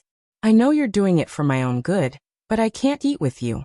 What's the difference between that and taking advantage of you? I'll look down on myself. In fact, I originally planned to not rely on my family when I turned 18. If it weren't for my 18th birthday, I wouldn't have spent the Chu family's money. Now, I'm just becoming independent earlier. It's nothing. Let me be self-reliant. Yunnan said angrily. You're still underage. Let them support you. They have the obligation to raise children. Chu Xiang smiled. Didn't they pay my tuition fees? It's more than 1,000,000 yuan a year. I may not be able to earn that much in my lifetime. I'm satisfied. Fortunately, I paid for a year's accommodation 2 years ago. Otherwise, I might have to sleep on the streets. Okay, don't be angry. I'm not angry. How can you have all the good things in life? I'm already very lucky. Seeing this, Dong Fei sent Chu Xiang 200 yuan on WeChat and pulled Yunnan out. I'll persuade her. Don't worry. I won't let her do anything. Chu Xiang also said to her classmates, I'm sorry to disturb your morning study. Well, I hope you can help me with the matter just now. Don't go out. Her classmates nodded. Some of them wanted to ask Chu Xiang about food and work, but Chu Xiang had already taken out her exercise book. When they thought of how Chu Xiang, the daughter of a rich family, had been reduced to studying as her only way out, they couldn't ask any more questions. They quietly gave her the best learning environment. Xiaoyan couldn't help but send a message to Chu Xiang. Let's eat together. I'll ask my family to cook and send it over at noon. You have to nourish your body. You can't eat steamed buns and soup. Chu Xiang checked her phone quietly and found that Xiaoyan had sent her such a long message. Obviously, he was a little anxious.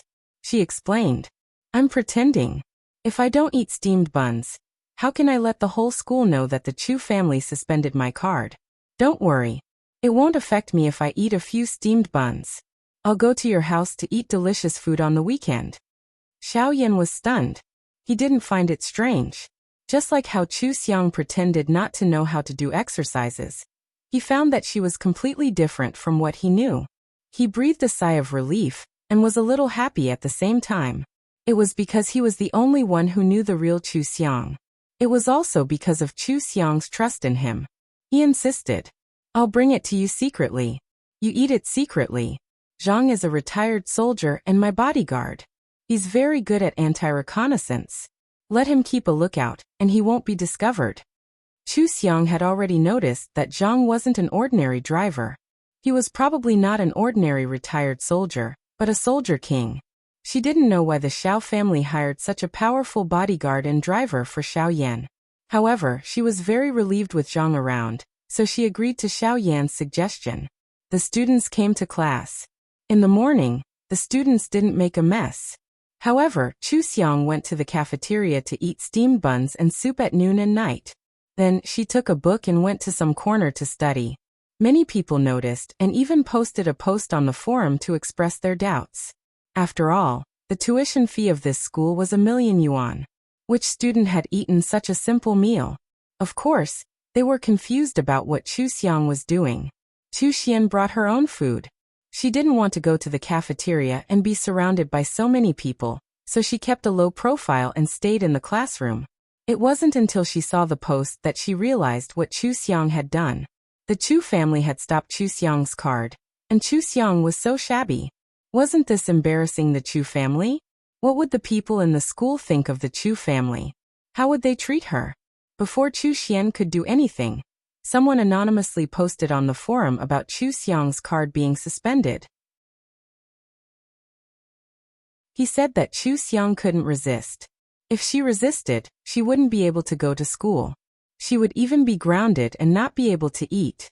Chu Xiang, the daughter of a rich family, could only eat steamed buns every day and work on weekends to earn money. She was at risk of dropping out of school at any time. Chu Xian ate delicacies carefully prepared by her family, and had a driver to send her to and from school. It was obvious who was wronged. The teachers and students in the school had a deeper understanding of the Chu family.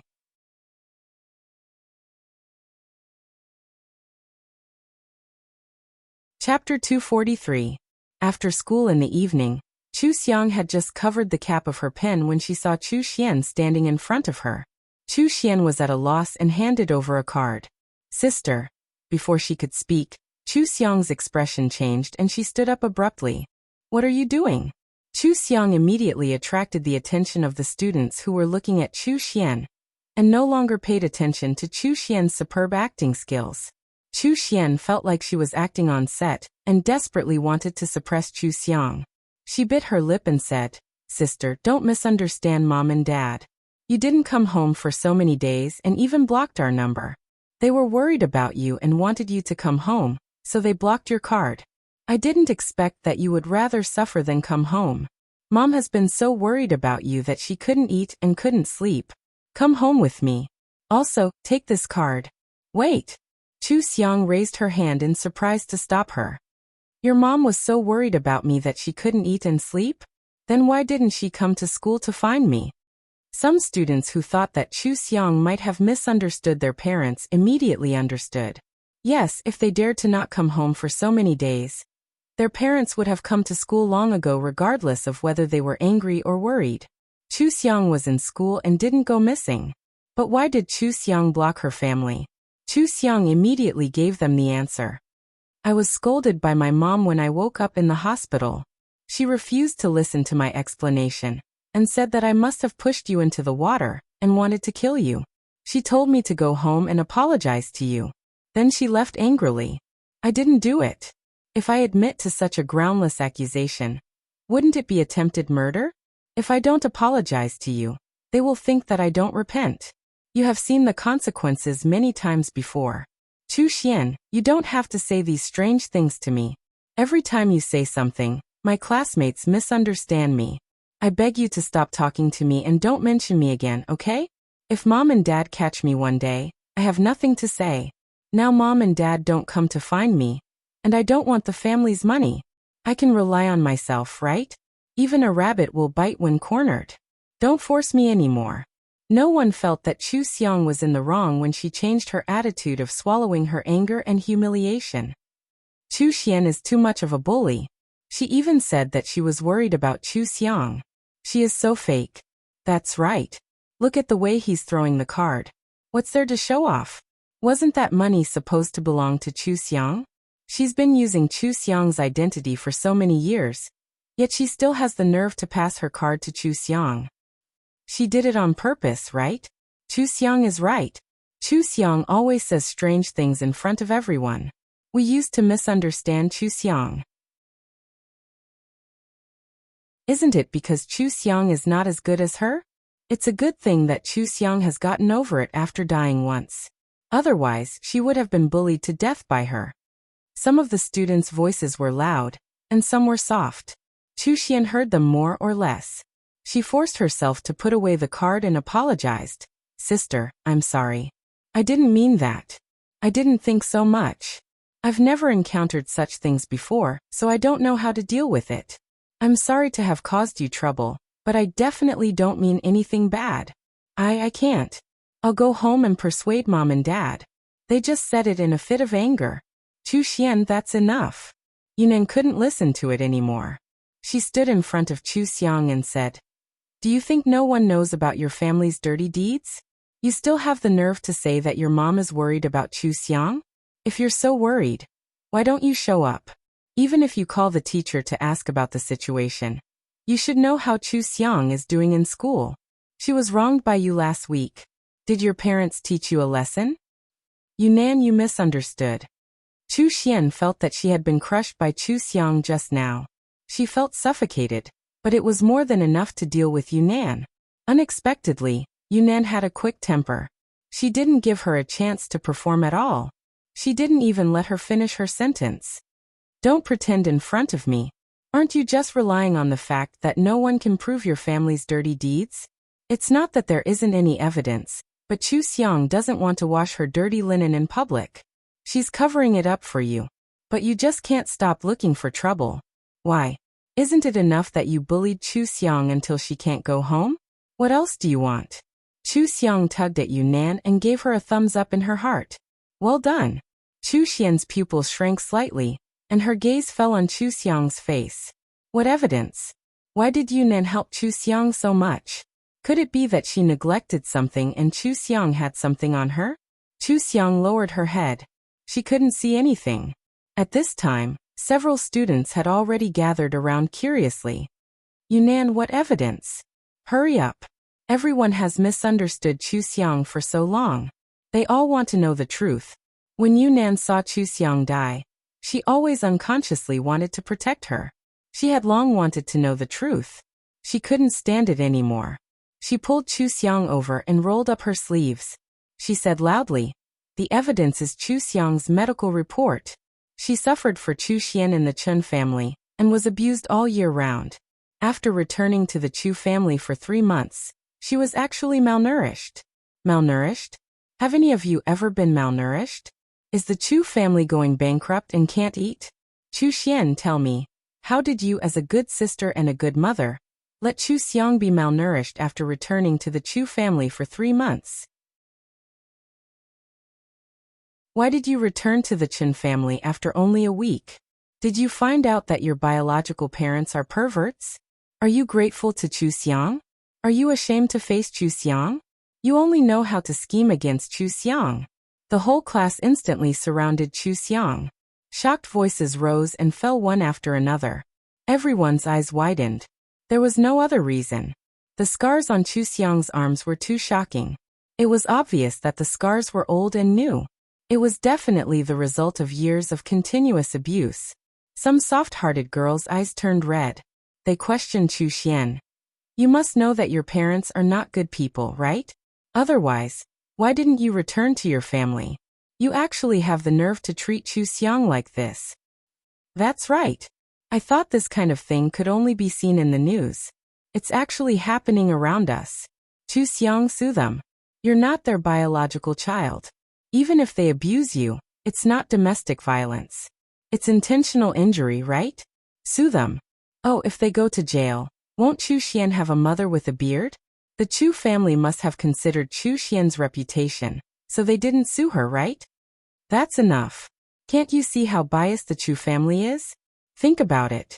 If my daughter was abused like this, I could kill them. Going to jail would be a light punishment. The Chu family actually didn't do anything. I'm impressed. Chu Xian can still look at Chu Xiang with an innocent face every time. She's really a white lotus. Young people's sense of justice was always easily triggered, especially when there were so many people, and when the contrast was so obvious. Chu Xiang and Chu Xian stood there facing each other. The contrast was really one after another. It wasn't their talent, appearance, or temperament, but their background and experience. The person who was supposed to be abused grew up in luxury, while the person who was supposed to be doted on lived in hell. They were all children of rich families. In their eyes, the Chun family was hell. They couldn't eat, had to set up a stall to make money, and had to be beaten and scolded. What kind of place was that? Even Chu Xian, their biological daughter, couldn't stay in that place for a week. Chu Xiang had stayed there for 17 years. The students' sympathy for Chu Xiang had reached the peak. Their disgust for the Chun couple made them dislike Chu Xian as well.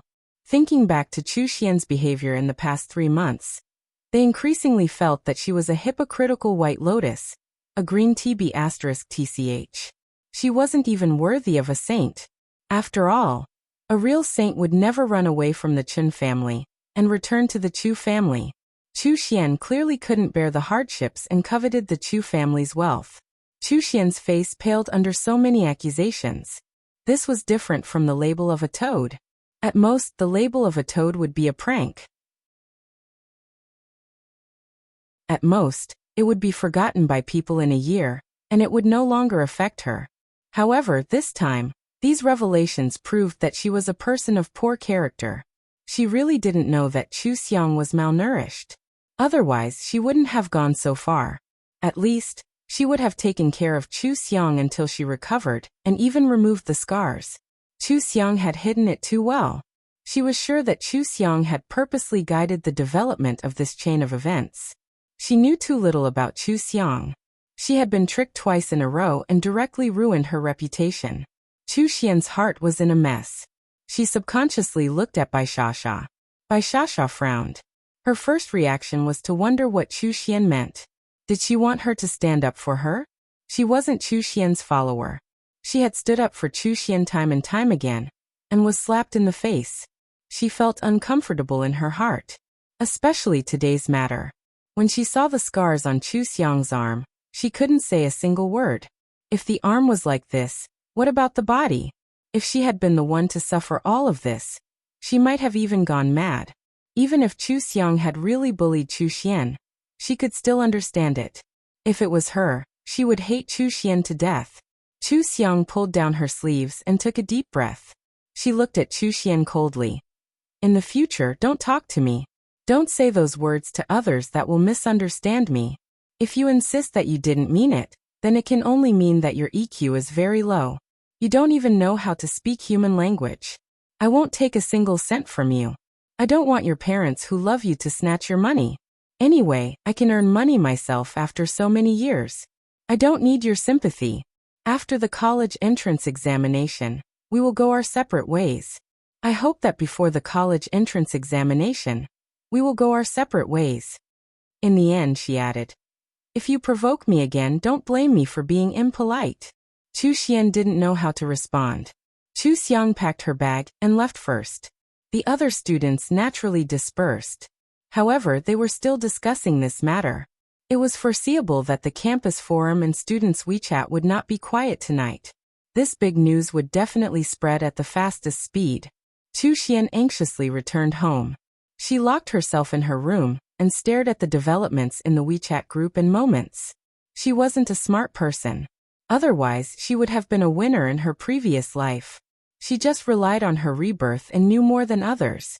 She also relied on her experience at the age of 40. Compared to a 17-year-old girl who hadn't grown up yet, she always had an advantage. Reality proved that all her schemes and framing had worked. Bloodlines weren't invincible. Feelings needed to be cultivated. She attracted all her parents' attention with her illness as soon as Chu Xiang came home. She directly destroyed their opportunity to build a relationship. When her parents still didn't know Chu Xiang, she framed Chu Xiang for stealing, being jealous of her, and bullying her. Her parents believed her. Of course, they believed her. Emotionally, she was their closest daughter. She had been well-behaved for so many years. What reason did they have to doubt her? On the other hand, Mr. and Mrs. Chen didn't have good characters. It was natural that Chu Xiang, who they taught, wasn't good. It was completely reasonable that Mrs. Chen and Mrs. Chen easily believed her scheme. But now things were developing like a wild horse. She couldn't pull it back no matter how hard she tried. She didn't know about Chu Xiang's situation. What malnutrition? What abuse? She didn't know about it at all in her previous life. Just the fact that Chu Xiang was malnourished 3 months after returning home was a solid evidence.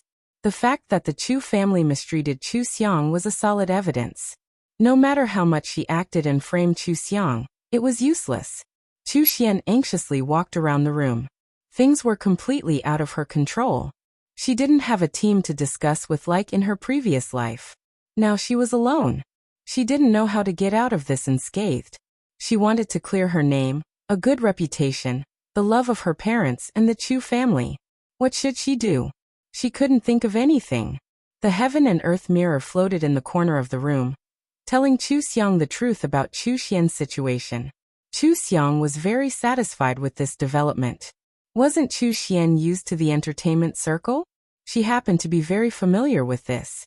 It was much easier to lead the discussion on campus than in the entertainment circle. Chu Xian's tricks were child's play in her eyes. She called Chu Xian in the woods of the school. As soon as the call connected, she laughed. How does it feel to be unable to explain yourself? Chu Xiang, you're really good at pretending. Chu Xian gritted her teeth, her face extremely ugly. Chu Xiang laughed. Fortunately, I'm a little better at pretending than you are. What will be waiting for you next time? Chu Xian subconsciously felt a little scared. She thought of Chu Xiang who took over the Chu family in her previous life. She had a strong aura and an iron fist. She dared to bully Chu Xiang only because Chu Xiang had just returned to the Chu family and had yet to be groomed by the Chu family. She was just an ordinary girl from a poor family. How could she have known that Chu Xiang had been acting when she was in the Chen family? However, she was still not reconciled. She didn't believe that she would lose to a 17-year-old girl with no money or power. She sneered. In order to deal with me, you even ruined your parents' reputation. What good do you think you can get? The children of rich families can only rely on their parents. Do you think you can get into the upper-class circle by hooking up with Yunnan and Yang Xueqing? You're too naive. The abandoned children of the family are only the lowest existence in the circle. You can only be regarded as a follower if you follow them. No one will look up to you because you're good or pitiful. You can only rely on your parents because you're incompetent. I've always been a reasonable person. I'll be good to those who treat me well. Those who don't treat me well, I'm afraid they won't have a good ending. Do you want to guess how long it will take before I make my move? Do you want to guess? What kind of tricks I'll use to deal with you? Chu Xiang's voice was very sweet, but in Chu Xian's ears, it sounded like a demon. She blushed and clutched the phone tightly. She tried to use the lightest voice. Chu Xiang, is it easy to daydream? Experience limits my vision. You can do whatever you want. I'd like to see how you're going to die. You have such a great vision, but you're really embarrassing yourself today. Chu Xiang laughed. If you don't want your parents to discover your true colors, you'd better coax them and not let them disturb me. Otherwise, I'll always have a way to make you fall out of favor like me. Alright, it's late. I have to go back and study. See you tomorrow, sister. Take a guess. Will I do something tomorrow? Chu Xiang said in a low voice before hanging up the phone. The heaven and earth mirror showed that Chu Xian had smashed the phone. She was obviously anxious. Very good. The unknown was always the most terrifying thing. Chu Xian had a knife hanging over her head, and she didn't know when it would fall. This kind of life of fear was the worst. She was happy when Chu Xian was unhappy. Chu Xiang put away the phone and adjusted her expression. She lowered her head and slowly walked to the dormitory. She was the pitiful Chu Xiang today, so she had to conform to her persona in front of others. To her surprise, she saw Zhang Qi downstairs. Chu Xiang. Chu Xiang looked at Zhang Qi in confusion. Class rep, are you waiting for someone? Do you need me to call someone? Zhang Qi was a little embarrassed. Chu Xiang, I'm waiting for you. Can we talk in private? Chu Xiang looked around. There's no one here. Let's talk here. I want to go back and do my exercises. Zhang Qi hesitated for a moment and took out his phone. Let's add each other on WeChat. Your situation is a little special. I'm the class rep, so I should take care of you. Chu Xiang shook her head. Thank you, class representative, you've already taken care of me a lot. However, there are some things that I have to solve and face on my own. I don't want to trouble you. Zhang Qi's expression froze. He felt that she was mocking him, blaming him for not being able to help her. Looking at Chu Xiang's expression, he felt that Chu Xiang didn't mean anything else, and was just saying it casually. He opened his WeChat QR code and showed it to Chu Xiang. You're in a bad relationship with your family now. It's very inconvenient for you. Actually, I've always cared about you. However, you didn't like to talk much before, so we didn't talk much. Chu Xiang, listen to me. You've already fallen behind in your studies. You might not be able to catch up no matter how hard you try. How can you waste your time working? I haven't spent much of my living expenses. You can use mine first. When you graduate and have the ability to, you can pay me back. Chu Xiang took a step back. Thank you very much, class representative. However, my classmates have misunderstood me too much. I don't want them to misunderstand me anymore.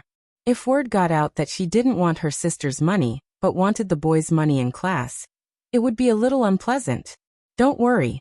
If I really have any difficulties, I'll ask the homeroom teacher for help. She's as kind-hearted as you. She likes to take care of her classmates. I'm going back to study. Thank you. You're such a good class rep. Chu Xiang waved her hand and ran into the dormitory building. She didn't pay attention to Zhang Qi's voice. If it was a simple girl, she might have believed his words about helping her classmates. If it was a girl at the bottom of her life, she might have been moved by his care. Then it wasn't impossible for them to become boyfriend and girlfriend in the future. Although the original host was isolated in class, she wasn't without thoughts. She had been observing everyone in the class for a long time. Chu Xiang understood from the original host's memories that Zhang Qi had always played the role of a warm boy. He got along well with everyone in the class, and had normal contact with all the girls. Not long after the original host transferred to the school, he began to pay attention to her. The original host was instinctively vigilant towards Zhang Qi. After all, there must be something wrong if something was wrong. His sudden kindness didn't make the original host lose her head. But the original host was just like Chu Xian said. Even if she had a tough personality and was smart, she didn't have a hotbed for growth. She wasn't trained by the Chu family, and was just a poor girl who didn't know much. She couldn't guess Zhang Qi's intentions. If it was Chu Xiang, it was already very difficult for Zhang Qi's family to send him to this school. Compared to the Chu family, there was a huge difference. If Chu Xiang, the daughter of the Chu family, was coaxed by him, he could work a few decades less. As for Chu Xian, who was loved by the Chu couple, Zhang Qi was an ambitious person. He didn't put Chu Xian in his eyes. Chu Xiang couldn't deal with her, but that didn't mean he couldn't. And Chu Xiang was a bit weaker, so he could control her. So when Chu Xiang and Chu Xian had a conflict before, he was only concerned on the surface. He wanted to let Chu Xiang suffer a bit more before he made a move. But he couldn't think about it now. Chu Xiang wasn't interested in talking to him.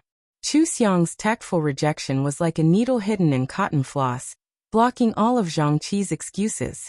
It was reasonable for her to ask the head teacher for help. She was afraid of rumors spreading, so Zhang Qi didn't know what to do. He found Chu Xiang's phone number and sent her a message. Chu Xiang, I've been too embarrassed to confess to you. Actually, I like you very much. Can you give me a chance to pursue you? Chu Xiang rejected him without hesitation. Sorry, you're not my type. I hope you can focus on your studies. Otherwise, I'll have to ask the head teacher for help. Chu Xiang blocked him after she replied. She didn't care whether he had a glass heart or was angry. She naturally created an image of the Chu couple who treated her harshly. They had fertilized and watered the plants very carefully today. The seeds must have grown into trees. She had to check the results. When she returned to the dormitory, she was greeted with concern by her 3 roommates. They asked her about the Chun family and the Chu family, but she didn't answer them. But when they talked, they would mention some daily life. Daily life was the standard that best reflected a person's life. Under Chu Xiang's guidance, her 3 roommates guessed a lot about how she was treated in the Chun family and the Chu family. At night, San Rao's phone was busy. Chu Xiang looked at the speed of the news spreading and slept soundly with satisfaction. The news of Chu Xiang being abused attracted the attention of her classmates and peers in their circle. There was nothing new around them. Now that Chu Xiang had been abused for more than 10 years, and was even disliked by the Chu family after returning home, it was really something that they had never seen before. Many people even guessed that the Chu family thought that Chu Xiang was not presentable and wanted Chu Xian to be the heir. Was it difficult to comfort a daughter who was traumatized? The Chu family didn't lack money. They could have just cared a little more, given more money, and arranged a good nanny. Why did they have to make it so ugly? Was it because the Chu couple's personalities were indescribable? Or was Chu Xiang really so annoying that even her own parents couldn't stand her? Many people were curious about Chu Xiang after what happened last time. This time, there were even more people who wanted to see her.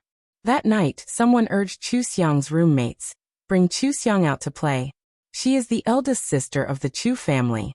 We don't even know her yet. Some people also looked for Yunnan, Yang Xueqing and Dong Fei. When will Chu Xiang be free? Bring her up and let her make some friends. While Chu Xiang was sleeping, the young people in Beijing's upper-class circle had already gathered for her. They had a premonition that this abused and belittled real daughter might be able to set off a storm in the circle. She was so interesting.